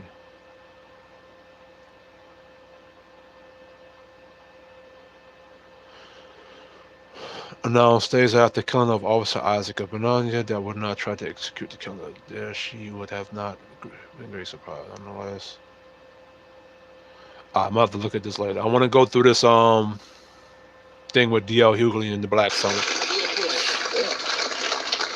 I think we put prosecutors, black prosecutors, who we elect a lot, in an untenable position. We want them to be protectors of the community, which that's the profession. You work with her. I'm sure you were in court with her on the other side of the state. But out of that, we gained a healthy respect for one another. While everybody talks about prosecutors being tough on crime, she came up with a concept called being smart on crime. When she became prosecutor in San Francisco, she said, I'm gonna be smart on crime. She had this back on track policy that said when young brothers and sisters messed up, she said that if it's your first time and you're under the age of 18, they're not going to charge you with this crime for life. If you didn't get in any more trouble, and if you graduated from high school or you got a GED, they would expunge your record. Now, what prosecutors we know that said when young brothers and sisters, protectors of the community, which that's the profession. You work. Yeah, that was after she locked a lot of niggas up. And she was born to be the vice president of Joe Biden.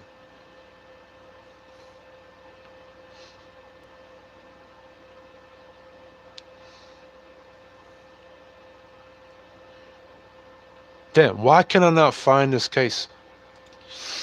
So it's like they have scrubbed the internet of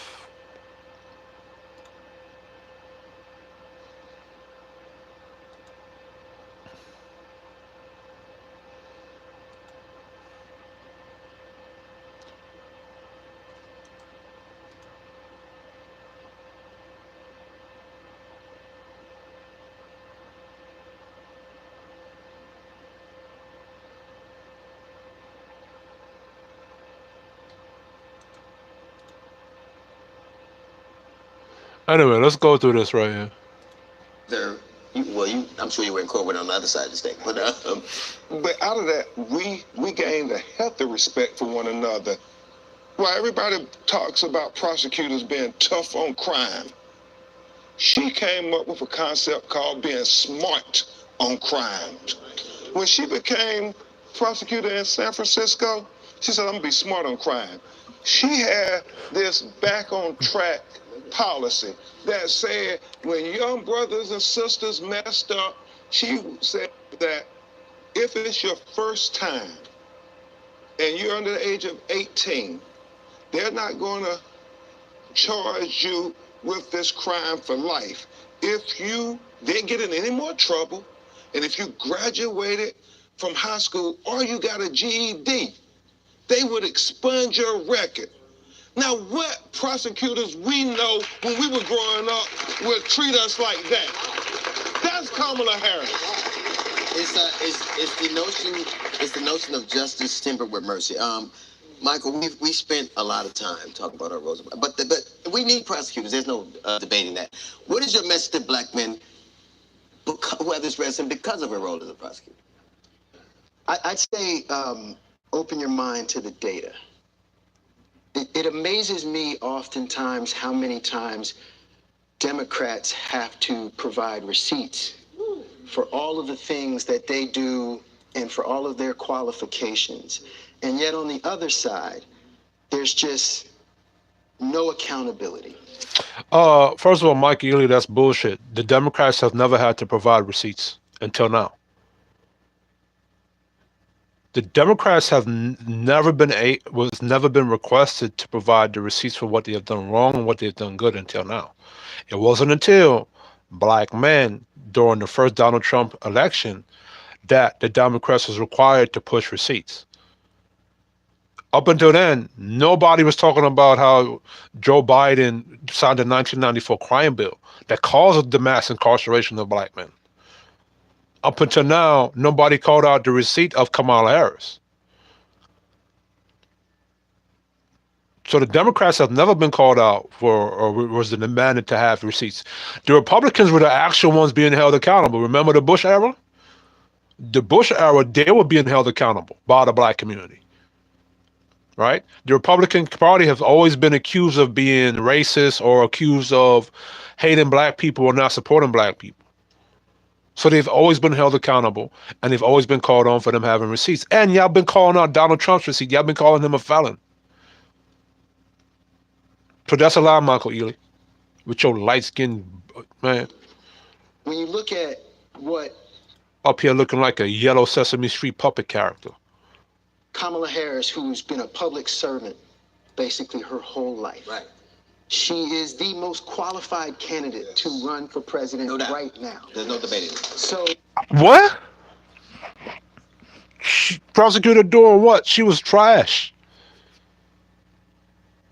Come on, the best thing that Kamala Harris was able to do was prosecute and go down on Willie Brown.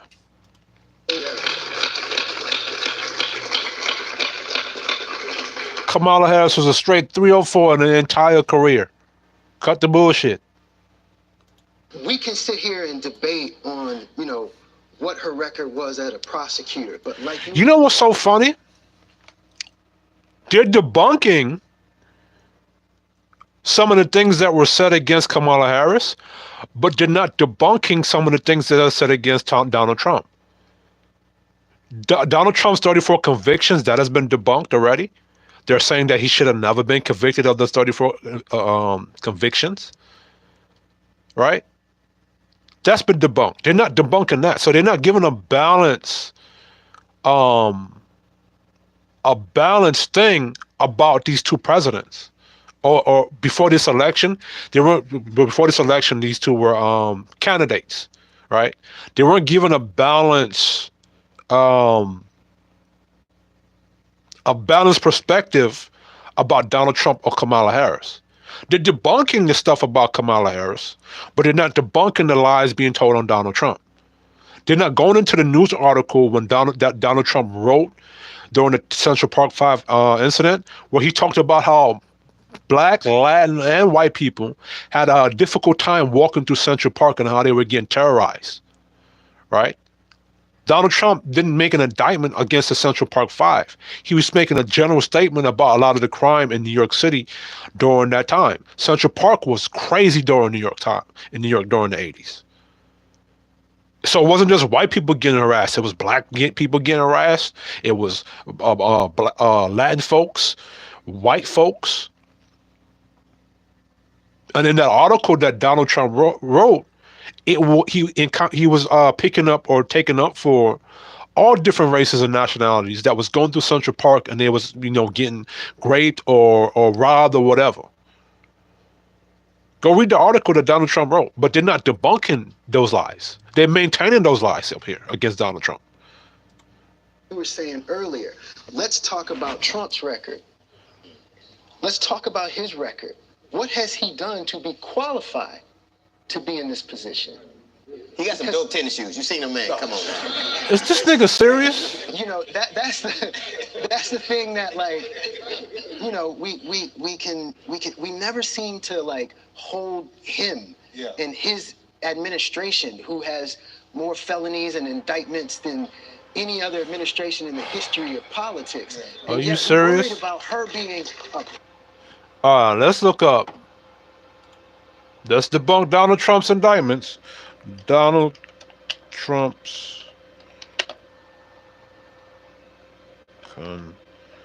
convictions debunked. Debunked. I hope these niggas understand that what they're doing to Trump is the same thing that happened to you niggas, which is why y'all are afraid of that police immunity thing, because y'all afraid that shit that happened to Donald Trump is going to happen again to you guys, which is crazy. Let's go here. debunk 12 myths about Trump's conviction. Let's go. I want to go on YouTube and find videos.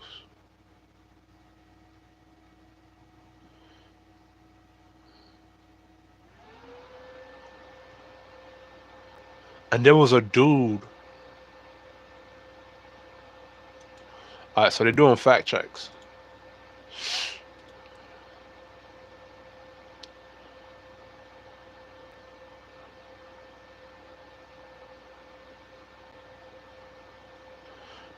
Trump's 34 convictions debunked.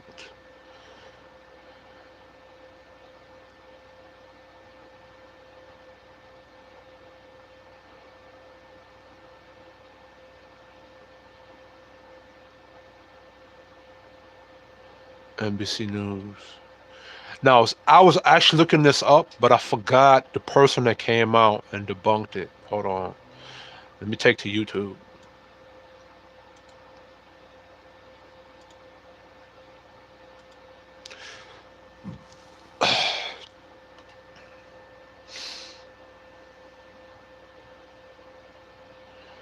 The two people viewing, shout out to you guys, because y'all rocking with me. Like I said, I'm looking for quality viewers that's going to respect my channel. And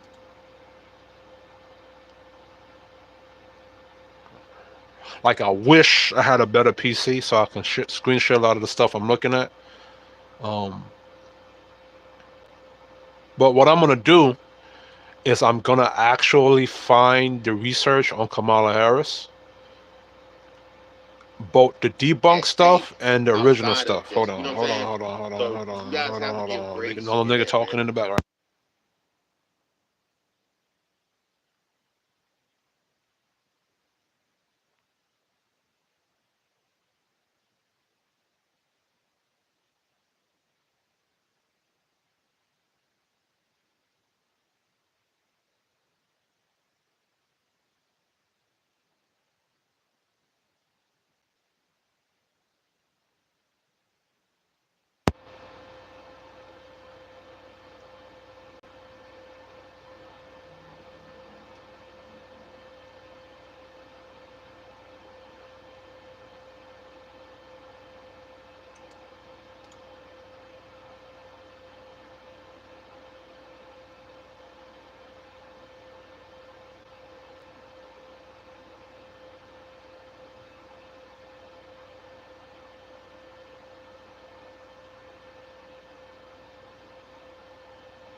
How?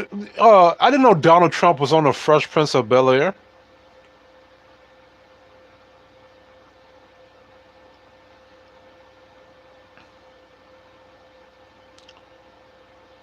So let me read the article. There was like a lawyer dude. I forgot what his name was, but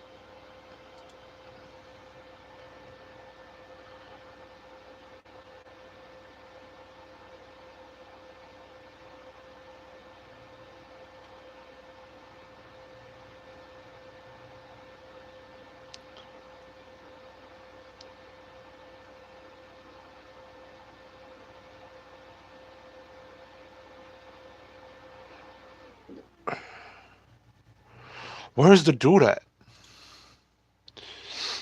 Fact-checking claims about Trump's criminal conviction in New York. Former President Donald Trump's guilty verdict on 34 counts of falsifying business records has led to an array of false and misleading claims. Here's a few we've debunked so far. At a press conference on May 31st, Trump said he faces up to 187 years in prison when he is sentenced this summer. And a similar claim on Instagram said he faces 136 years behind bars. But this is false, as neither number reflects what Trump is actually facing. Each of the 34 counts carries a maximum sentence of 4 years, and sentences can be imposed consecutively, meaning they must be served one after the other. But New York law says consecutive sentences for this class of felony can't total more than 20 years. Legal experts said a 20-year sentence is unlikely, given that Trump is a first-time nonviolent offender. Ain't that what a lot of black men under the crime bill that were nonviolent offenders got sent to prison, but not for consecutive 4 years, but for life. It was a 3-strike rule that affected black men who are non-violent offenders. That's crazy. The Facebook post claims the jury did not need a unanimous verdict to convict Trump. That's wrong. A conviction on each of the 34 felony counts required a unanimous verdict from the jury, according to the judge. Where is the dude? Oh.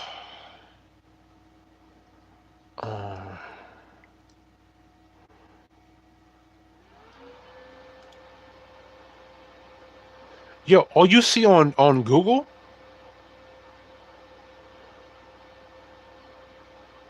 is a lot of leftist shit. 34 convictions debunked by judge.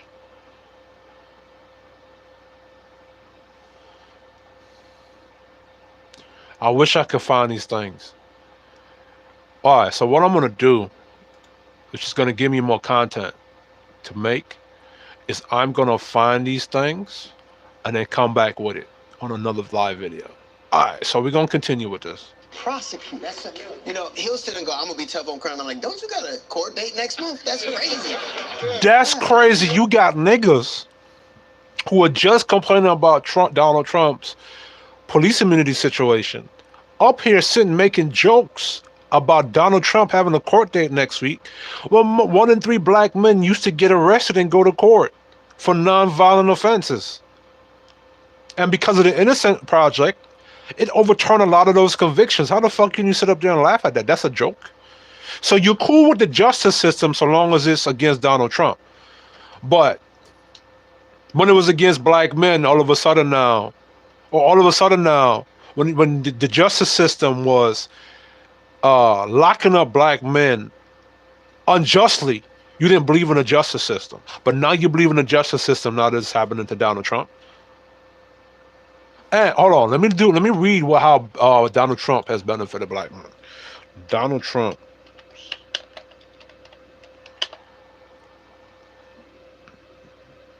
done for the black community.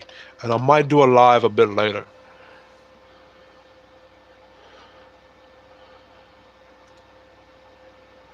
Yo, this fact check shit is crazy.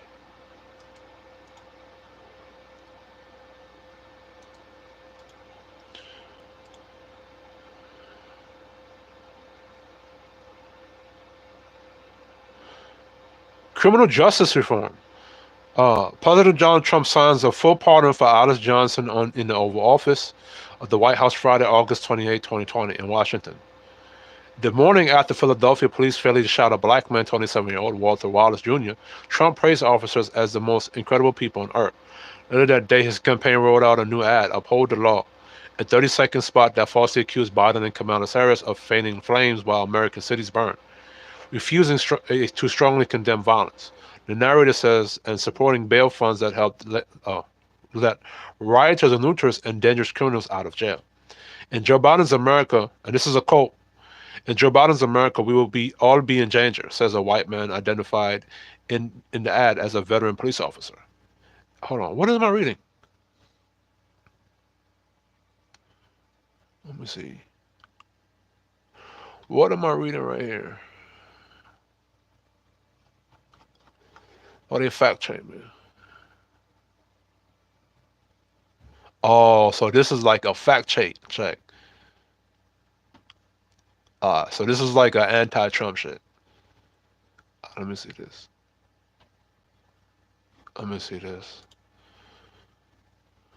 Black Americans.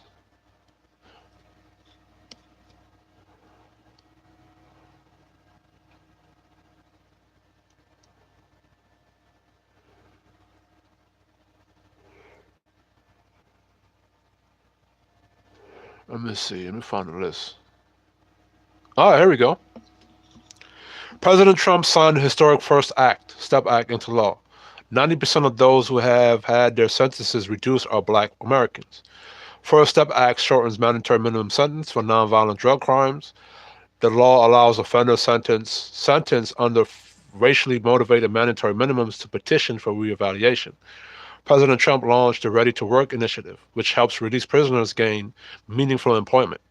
President Trump has proposed the Second Step Act to partner with corporate America to create opportunities for former prisoners to rejoin society. Black Americans are seeing unprecedented levels of economic success with record low unemployment rates, more jobs, and higher incomes. Over 1.4 million more Black Americans have found a job between President Trump's election and February 2020. Black poverty reached a historic low in 2019. President Trump designated 8,076, my bad, 8,760 opportunity zones that are projected to spur $100 billion in private investment in minority communities. The Trump administration established a fund to deploy $1 billion in capital funding for minority-owned businesses through the Commerce Department.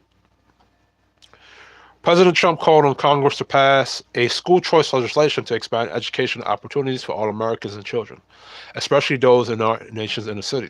President Trump's FY 2020 budget called for $500 million in federal funding for school choice. And in 2018, he signed legislation increasing school choice funding by $42 million. The Trump administration proposed the Education Freedom Scholarship and Opportunity Act. President Trump restored funding and increased investment for historically Black colleges and universities. That's HBCUs, by 14%. The Trump administration provided more than $500 million in loans to HBCUs through the Capital Financing Program. President Trump worked with HBCUs to protect $80 million in Title III carryover funding. President Trump signed the Future Act into law, which permanently funds HBCUs and simplifies the FAFSA application.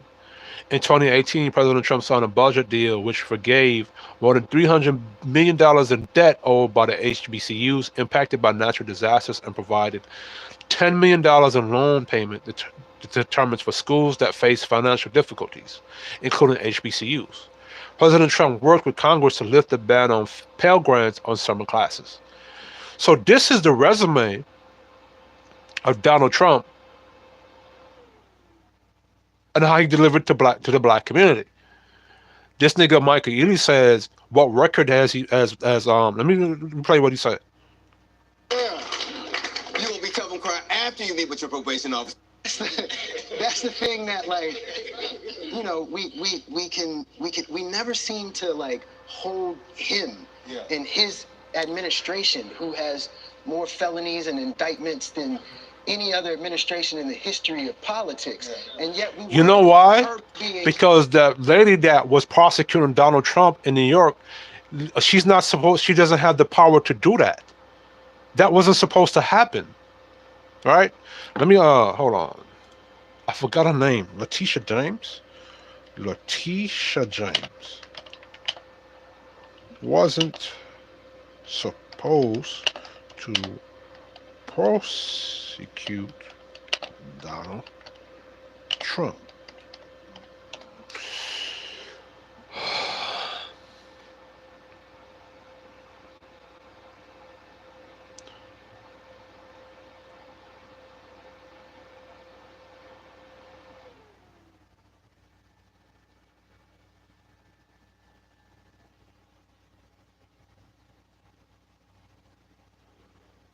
Oh shit, she's an attorney general.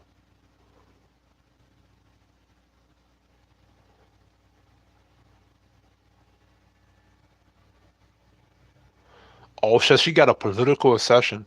Well, according to what I've been looking into, a citizen is not supposed to have the power to prosecute a sitting president. So she wasn't supposed to do that anyway. But it was allowed under Joe Biden's administration. Solely on the purpose of election interference. So those 34 indictments or convictions, as this nigga Michael Ealy say, wasn't supposed to happen. Legally, it's not supposed to happen. I don't know why I'm not unable to find what I was looking into before about this thing. But what I'm gonna do is maybe later on today, I'm gonna do the proper research on it to find what I was looking into and then bring it back, go do another live later on today. But let's keep going into this. a prosecutor. That's you know, he'll sit and go, I'm gonna be tough on crime. I'm like, don't you got a court date next month? That's crazy.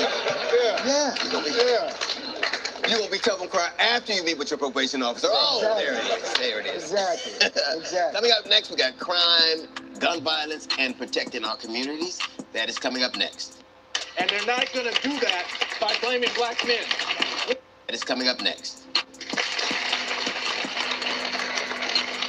You skip this? Good people on both sides. Right.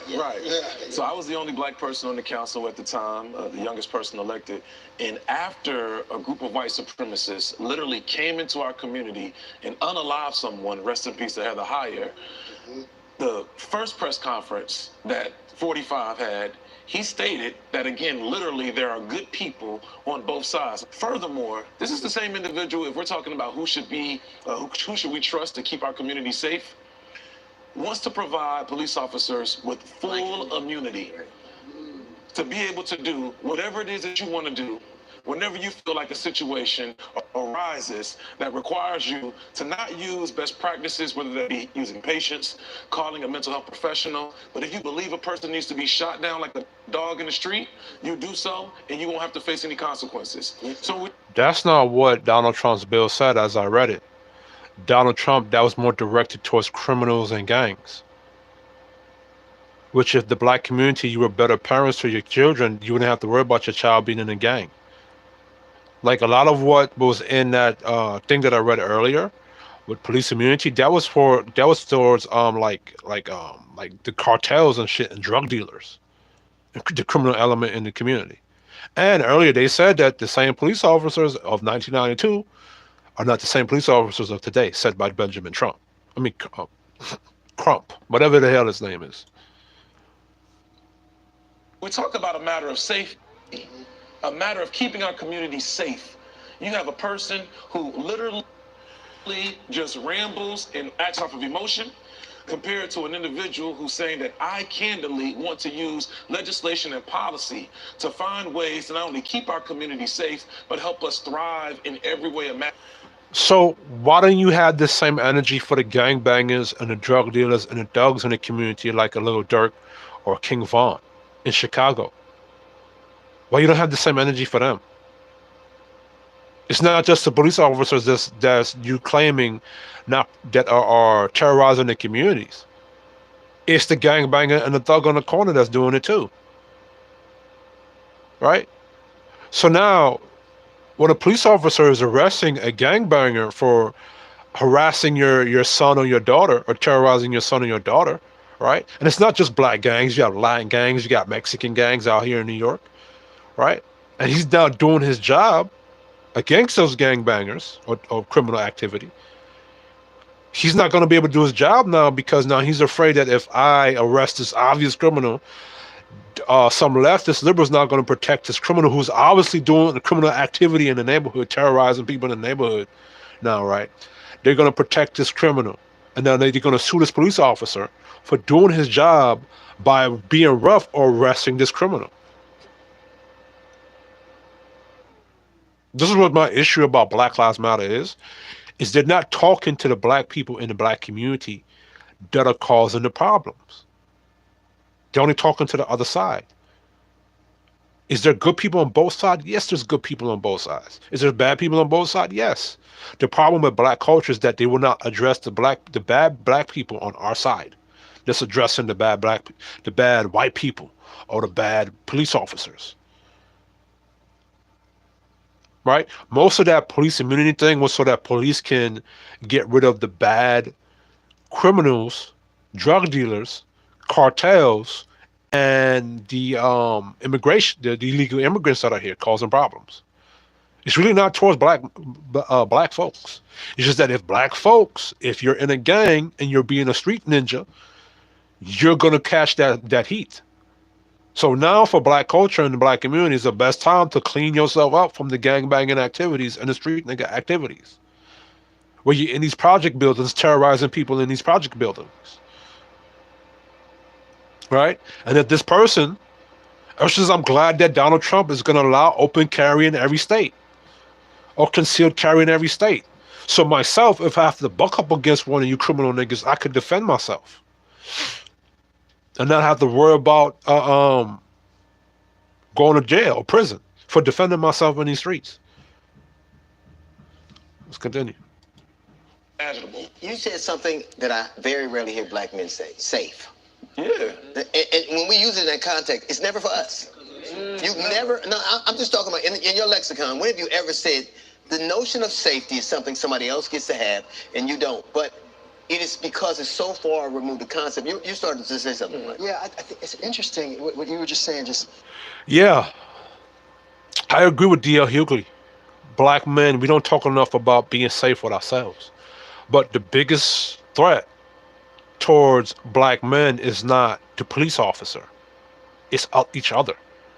I have to be when I walk in my neighborhood, my vision is on the peripheral, and I'm worried about the nigga that look just like me. You go through East New York, Brooklyn, it's niggas on top of niggas in East New York, Brooklyn. Are you more afraid of the police or the niggas you walking past in East New York, Brooklyn? Or you go on Jamaica Avenue, South Jamaica, Queens? Or you go up to Harlem, 125th Street, Harlem? It's niggas you have to worry about. And niggas, black men, we don't respect each other enough to be safe amongst each other. So I do agree with D.L. Hughley on that point. Let's continue. triggered something in me, and that is like what we're worried about her record as a prosecutor, and we want to attach her to a bunch of incarcerations that didn't exist. And yet, if you look at the two candidates... What? I definitely got to do research on Kamala Harris now. And you look at the George Floyd situation, which one is more likely to pardon the killers of George Floyd?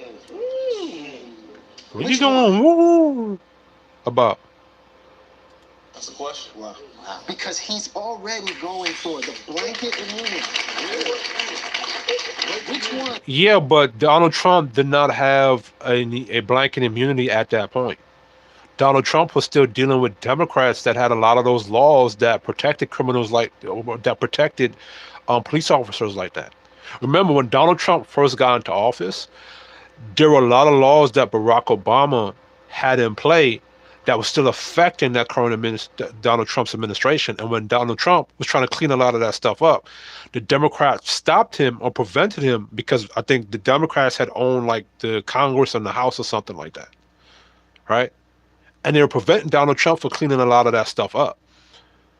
Now, with the police immunity thing, like I said earlier, I think that's more for the illegal immigrants or the migrants that has been coming across this border because of the current administration under Joe Biden, right? And under the current administration of Joe Biden, there were still black folks, black men and women that were getting deleted by police officers under Joe Biden. So from 2016 to now, right, or until the election under Joe Biden and Kamala Harris, there were still black folks, black men and black women, getting deleted by those police officers. That was what was happening. So, which one you do it? Do you know what's interesting? You have children, you know the story. You teach them, like, don't look them in the eye and be respectful and watch your moves. Yeah. It is lunacy to teach our children to be held to a higher account than the paid professionals we paid to patrol our neighborhood. But it is such a fear in us that is how what we're reduced to. Think about how crazy that is. The fact in which, as you just alluded to, and think about the psychological... Yeah, but the black community used to hold their children accountable. If the black community, if your child was being disrespectful towards an elder or your child was being disrespectful to some kind of adult, the adult would tell the mother and the father, and by the time that child came home, the child got punished. So you're supposed to hold that child accountable for their actions so they don't have to encounter the police in a negative way. You're supposed to hold both sides accountable. You're supposed to hold the police accountable, and you're supposed to hold the community accountable, the children accountable.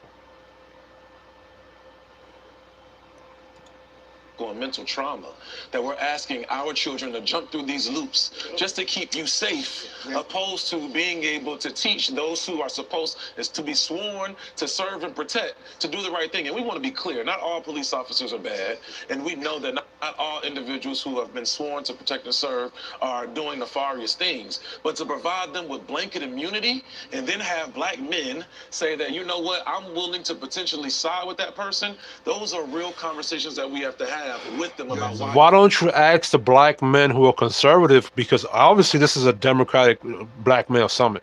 Ask the black men who are conservative and Republican why they're going to side with Donald Trump.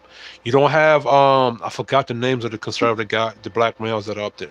You don't have I forgot his name. Uh, you don't have Judge Joe Brown up there. You don't have yeah, Judge Joe Brown would be a perfect person to have up there. Joe Brown is a wealth of information about Kamala Harris and these things. So I'm surprised they don't have Judge Joe Brown up there, because Judge Joe Brown is part of the culture. There's various of black male Republicans and black male conservatives that they could have had on that platform to debunk or debunk a lot of the things that are being said on about Donald Trump, and it would have gave them a balanced perspective. But they don't have no conservative black male up there. It's just a black male summit full of black male simps, full of black male Democrats and liberals telling you half truths. Because I agree that a black male should not be fearful of the police officer because of what he's going to do to you, right? The police officer should have respect for me as a civilian, especially if I haven't committed a crime, as they would have respect for a white person. Because I've seen it. I've seen a black person who hasn't committed a crime, and that black person is simply asking the officer, you know, what's your probable cause? Like, what's the reason for you stopping me? Right? And they show more disrespect to that person than they would towards a white person. I've seen that. Right? So I do agree with that part. Right? The problem is that these police officers, they're encountering black folks in the black community who are doing things they're not supposed to be doing. Some kind of criminal activity or something they're not supposed to be doing. And now how is a police officer supposed to be nice to that person in that position right at that point? All right. But like, as I said earlier, I hope Donald Trump would have something balanced to, you know, if you're going to give immunity to the police officers, you know, you can't just give immunity to police officers that, you know, is being shown proof that they did something wrong. You're choosing to do first and a person second. And unfortunately, that's what we're seeing in our country, all over our country every single day. Raise your hand if you know someone who's been shot or killed by gun violence. I mean, look at this. Every single person in this room. This is the #1 cause of death of black youth since 2006. And since I was shot, nearly 1 million Americans have been taken by this crisis.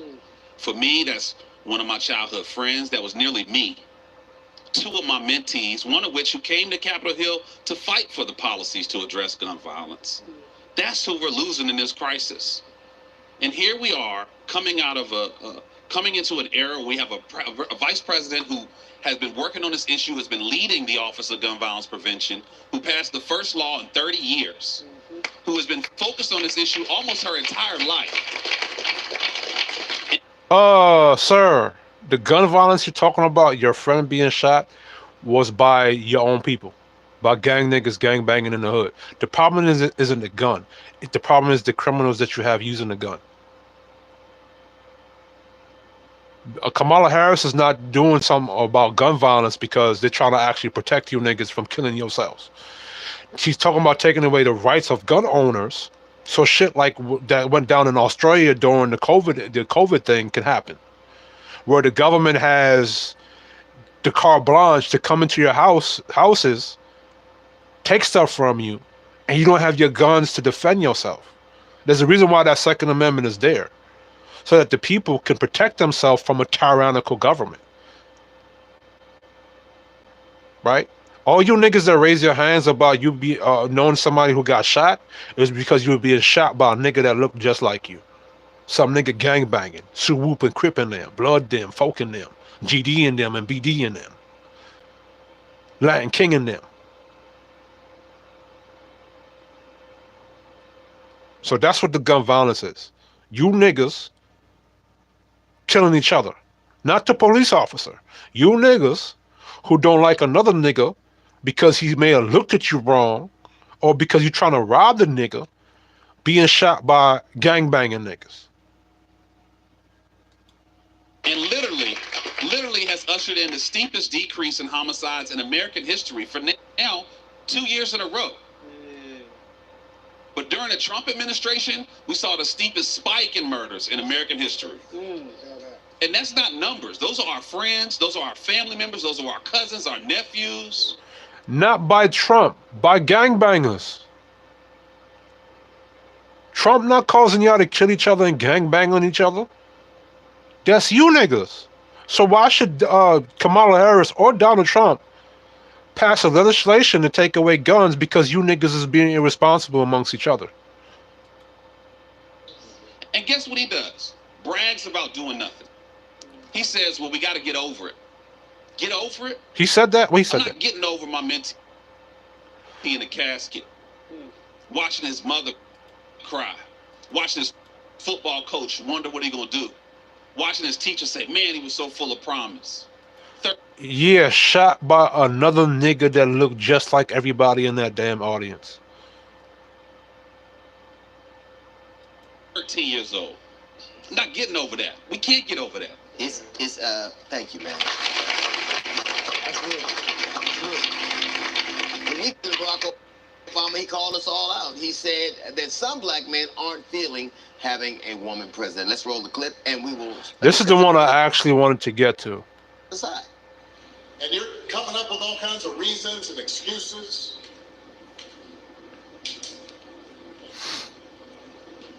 I've got a problem with that.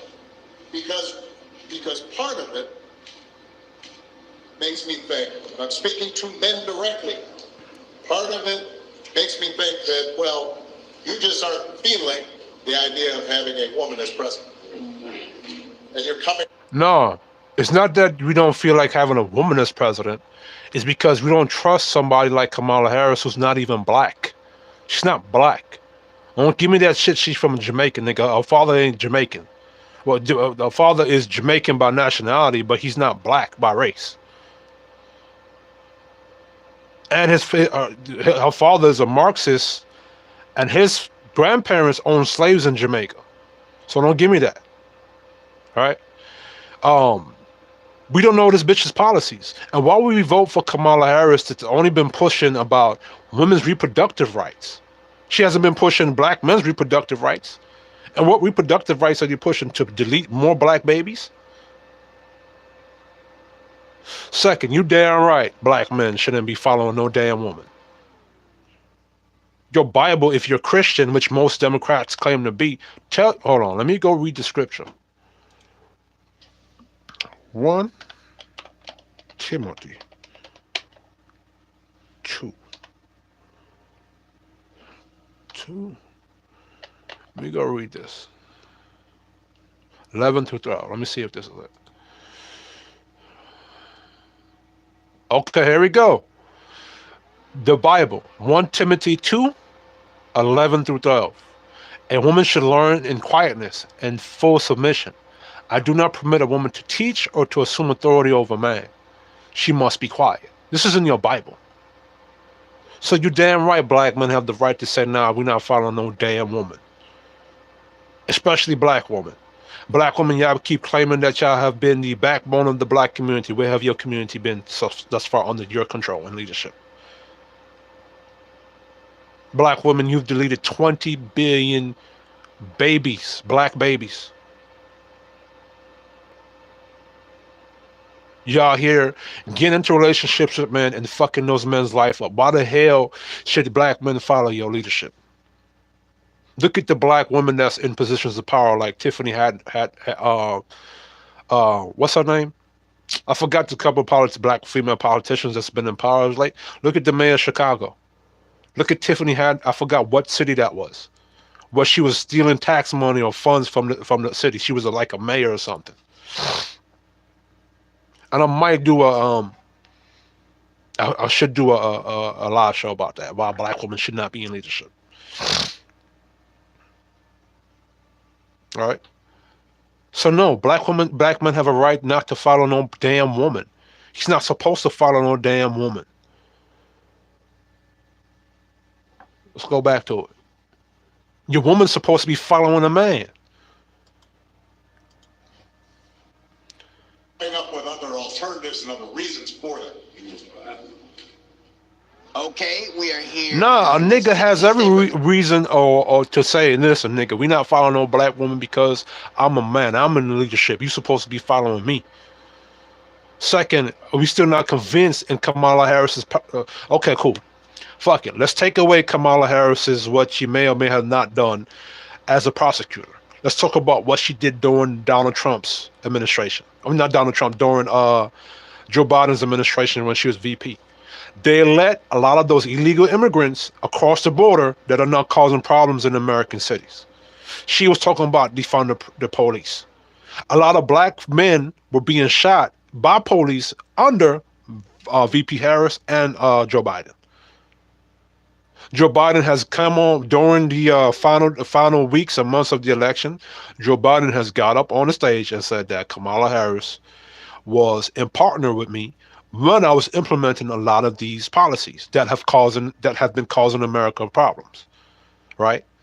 These wars with Ukraine, these wars with Israel and Palestine, these wars over there in Iran, this all happened under Joe Biden and Kamala Harris's watch. So as Joe Biden, the chief in command, and the VP Kamala Harris, second in command, you guys ran the country into trash.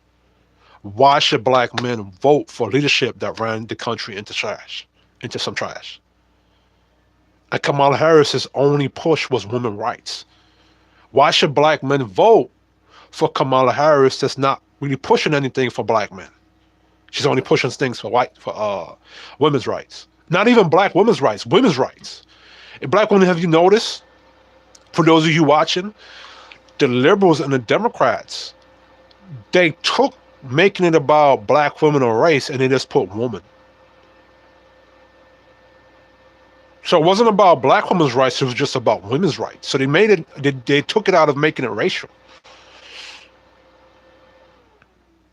Just think about that one. So let's go ahead.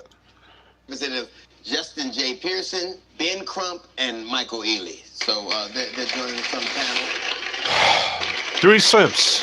4 simp ass niggas sitting on the chair. As a nation, we've never had a female leader. Never. So there is an unspoken idea that a lot of people have, whether they say it out loud or not. So what was your impression? Look, I love President Obama. And I think we got to be honest in our own community about the reality of sexism and the role that patriarchy plays in our own community. Sure. I go to churches a lot, and there are people who will greet me and not greet my fiance, sure, who's standing right next to me. So, bro, I don't believe this nigga is saying that, right? People are supposed to greet the man first, because out of the respect for your fiance or your woman, they're not supposed to greet her first. They're supposed to address you first because you're the man. You're the head of your household. You're the protector. So by them greeting the man first, they're paying respect to you. And you're going into a church. And I just read a quote that was read to you in the Bible. Now you up there talking about, what patriarchy is done. Nigga. Like I said, they like to attach the sins of what white men have done to patriarchy. To what patriarchy is. Right? So, because what white dudes have done under the brand of being patriarchal, they gave patriarchy a bad name. So now when black men talk about being patriarchal, right? Now it's, well, why do you want to be patriarchal when it's the same thing that enslaved black men? When slavery and being patriarchal is a separate thing. Slavery is when a group of people enslave another group of people. Right? Patriarchy is how those group of men rule and dominate their house. So in a black man's house under a black man's patriarchy, the rules that we set could be we outlaw racism or we outlaw what you call slavery. That's it, and that's it. Just because black men are being patriarchal don't mean we have to follow in the footsteps of how white men ran their house. Right? And the reason why women should not be in charge of leadership of any kind of house whatsoever is because women lead by their emotions and feelings. And oftentimes they do things in a checkered game moment, short term in that moment. As a men, we have to be logical and far thinking and far seeing. And as men, we're charged with making decisions and logical decisions that the community might hate us for right there in that moment, but in the long run, it's going to benefit the community as a whole. Right? And like I said, oftentimes women lead with their emotions and what they feel like that day. And women tend to be programmed by outside influences and then bring that programming into the house and mess up that environment. This is what women do. So no. Black men have a right to say, nah, we don't want to follow no woman. We want a patriarchal over here. Let's go over here with this weak ass nigga with the afro. Conversation we need to have about what is going on inside of our communities and what we can do to make sure that we unlearn some of the behaviors that are really negative, right, and that are really harmful. This weak ass bitch ass nigga. The facts. An overwhelming majority of black men are voting for Vice President Kamala Harris to be president of the United States. Right? 80% of us. Bunch of weak ass women identifying ass, following black women, kissing their ass, bunch of motherfuckers. Why would you want to vote for a 304? You know why? Because most of y'all women are 304s on the Democratic left. That's why. A lot of your mamas was 304s. A lot of your aunties is 304s. That's why y'all voting for Kamala Harris. And Kamala Harris is not black. Like I said, you know what? Never mind. Let's continue. You know, the truth is, you got that one uncle that you need to talk to. Right, yeah. But the majority of us, we good. Right? Like, we on the same page. But there is some work that we are going to have to do as a community. So basically what they're trying to tell black women and the Democratic left that we're cool being slaves under our women. You know, don't look at, you know, over us all those black men. We're cool. We're cool being some insubordination and being slaves to our women. We ain't going to really vote for the Republican Party, which is the anti-slave party, but we're cool being slaves over here on the Democratic Party, is what he just said. To figure out what are the qualms, what are the issues, what are the and if I can show you the title here, it says Confronting Sexism. So black men are sexist because they don't want to follow the leadership of black women, but black women are not sexist. So let me phrase this properly, the way I'm thinking it, right? Black men are sexist because we don't want to follow a black woman, right? But you guys are not sexist because you're not, how should I say this properly? I want to say this correctly. Because on the title it says Confronting Sexism. So what they're saying sexism is that black men don't want to follow a black woman or make a black woman their leadership. But yeah, but they don't think it's sexist that you want to force a black woman's leadership onto black men. You don't think it's sexist that you want to make a woman be the leader of black men who don't want that, who don't want to follow a woman? That's sexist. Forcing female or woman leadership upon a black man, that's sexist. Shaming black men into allowing a woman to be his leader, to be the leader of him, that's sexist too. That logic can fly both ways. So if you're saying confronting sexism is black men not wanting to vote for a woman or don't want the woman to be in a position of leadership over them, then the sexist that you want to have a woman be over them or be in the positions of leadership over them. That logic can apply both ways, right? And why cannot black men not have a patriarchy in their household? Why these niggas up here, house niggas up here, want black men to be subservient to black women. Like, it's the same thing with the NOI over there when they pound into black women. They put black women in leadership positions and pound into them and have a lot of black women worship up there. Don't y'all know that the reason why a lot of patriarchies in the past fell is because they started to worship their women? Started putting their women in leadership positions above them? Why is that? Because you cannot have men following following a woman filled with feelings and emotions. That's not logical by nature. Women, even though they have logic, they're not logical by nature. They're more emotional by nature. Let's continue. That 20% or so of black folks who a few years ago were voting Democratic and all that are having. And I will say this about Donald. In our country, our socialization has taught us to praise people with a lot of money. Yeah. Our socialization has taught us to praise people who are famous. Right. Our socialization has taught us to praise people who can get a lot of women and can say what they want and do what they want and have said, hey, that's the image of a real man. That's the image of a strong person. That's the image of a real leader who can just fire people at will. Now he's running for president. And a lot of people are like, wait, no, that's not it anymore. See, he doing that feminist shit there right there. He's real slick. First of all, the women in black culture have said they want a nigga with 6 figures and money. That's what black women of black culture said. Remember, black women don't date no broke niggas or no scrubs.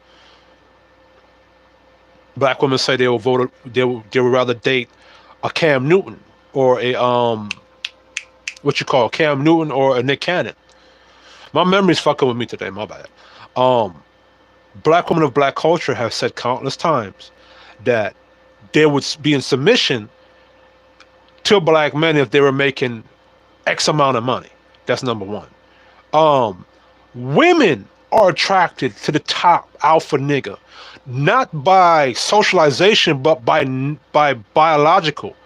It's biological, by nature's law. By nature's law, women are attracted to men, and they're attracted to the top dude, the top alpha, or the top guy. Let's take away alpha and beta from it. The top nigga, the head nigga in charge. That's what the women are attracted to. Leadership, right? As a king or as a leader of your household, you're supposed to be firing people who are not doing what they're supposed to be doing in accordance with your program or your structure or how you want your environment ran. So that's what masculinity is. If you're saying that, this is what I don't understand about black men or black women. When you say you want a black man to lead, right? He's gonna be dominant and aggressive. He's gonna fire niggas at will that's not doing what they're supposed to be doing and not following instruction. A leader commands you to do something, you follow his command and you do it. If you can't do what he told you to do, he has to fire you or kick you off the program. That's what leadership is. What this Afro-headed nigga up there said, he went up there and gave some feminist shit up in there. Like it's something I'm supposed to be ashamed that I can attract women or I like to go after women. The reason why men go after women because that's a biological thing. That's what nature set up, right? As a man, I'm supposed to attract women because I carry the sperm, I carry the seed, the life seeds. So I'm supposed to attract women or be a ladies' man or be a womanizer to pursue the women so that, we can have a relationship, I can procreate with that woman and we can produce more children to continue society. But this little weak ass nigga up there, talk, oh, it's so wrong that men can attract women and say what they want to say. Yeah, nigga, that's part of masculinity. Say what you want to say what you mean, and stand on business on what you say. But be ready for those consequences. That is masculinity, sir. There's nothing toxic about it. This is what happens when black men are raised by their fucking women and not by a patriarchal man or masculinity. Bruh. This is that nigga. What he said right there is the problem why black men cannot get into proper relationships in the black community overall, because you got simps like that that speak like that and then lie to other niggas. This is what the relationship problems are in the black community, because men like this set aside their masculine duty or their masculinity and allow their women to rule over them. Like I said, the Democratic Party, right, or the left, which is it's the Democratic Party, it's the left, it's liberalism, and it's LGBT, which are separate things, right? When black women chose to vote Democratic Party because of Lyndon Baines Johnson's welfare state, black women really chose to follow a Democratic patriarchal house, because that Democratic Party was providing them with free money and free thing. The only problem was that they would provide black women with welfare on the stipulation that they would not have a black man as the head of their household, right? So it's not that the black community has been operating off of a matriarchy. It's just that black women chose another person's patriarchy. And the Democratic Party has put black women as the overseer of the black community. And they have programmed black women to teach black men and raise black male children to be slaves and be leftist idiots towards the Democratic left. So that's what it really is. And that's how I look at it, and that's how I view it, in my opinion. In my opinion, the black community hasn't been under a matriarchy. It just appears that way is because the Democratic Party put black women as your overseer. And really truly black women are following the Democratic left program. Even though today now you can look at the Democratic Party as, or the left, or the liberals as anti-masculinity or anti-man. Really and truly. Right? So you can really say that black women are under the influence of the left. And they're just the overseers of black men, which is what these niggas up here are trying to get y'all to do. Vote for some non-black Indian bitch.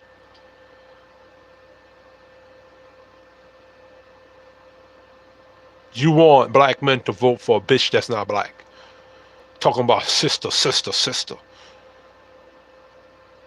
And then now y'all want to walk back and scrub the internet. So now I have to go do my real homework, do some due diligence, and go look for the documents of Kamala Harris locking up people. You see what I'm saying?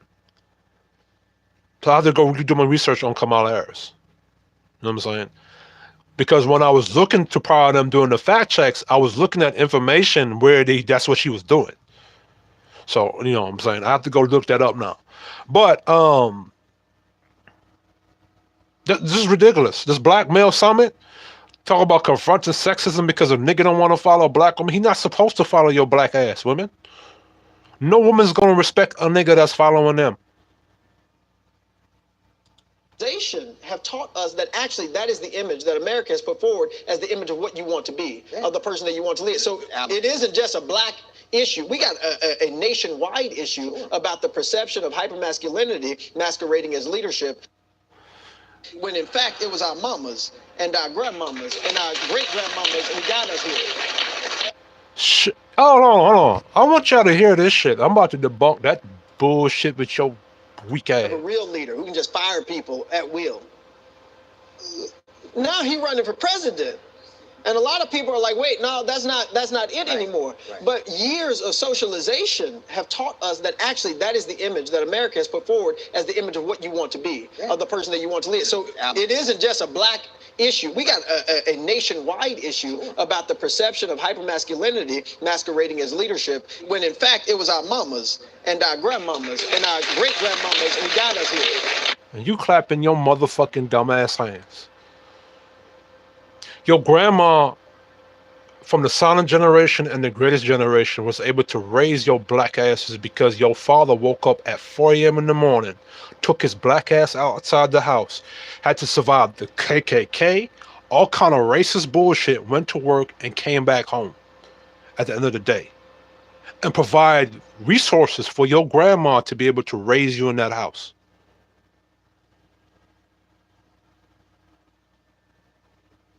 Your Gen X mamas and your bloomer mamas was living off of the white man's government, the white man patriarchy. So your black ass was raised by, indirectly by white dudes.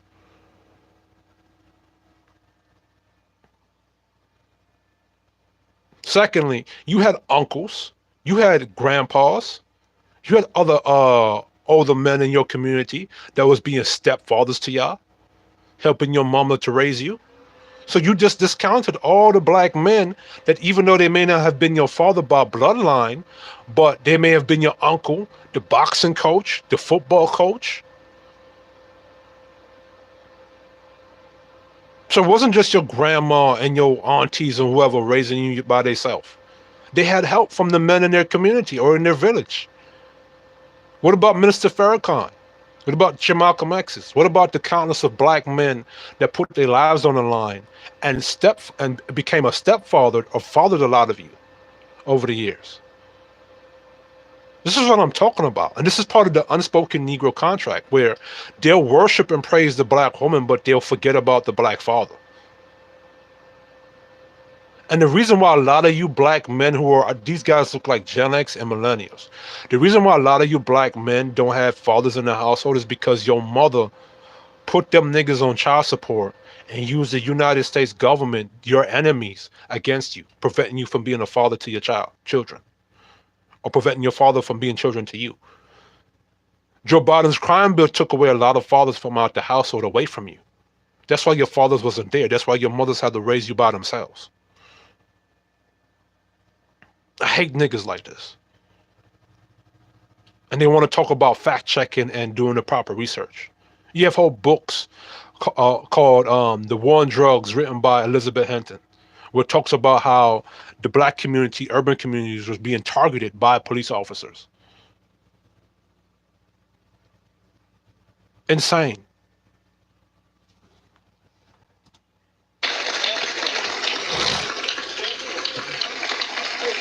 Well, I tell you,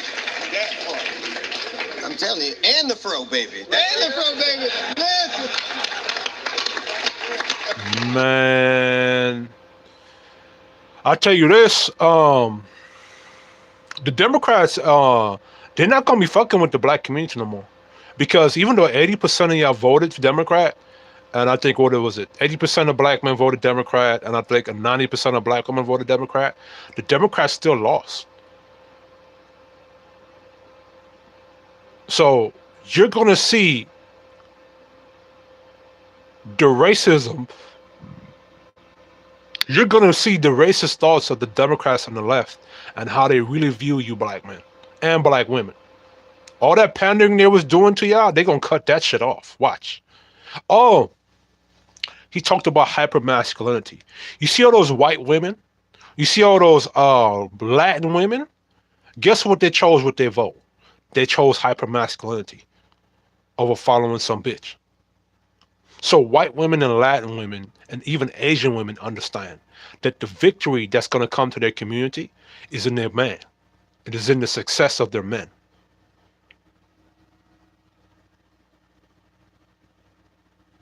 So get the fuck up out of here.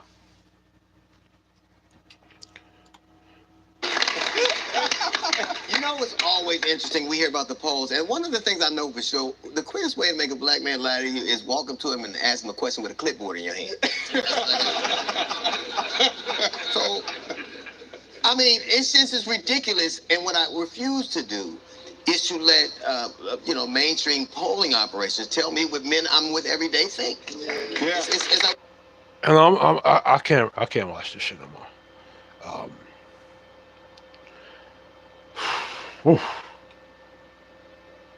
In conclusion, right?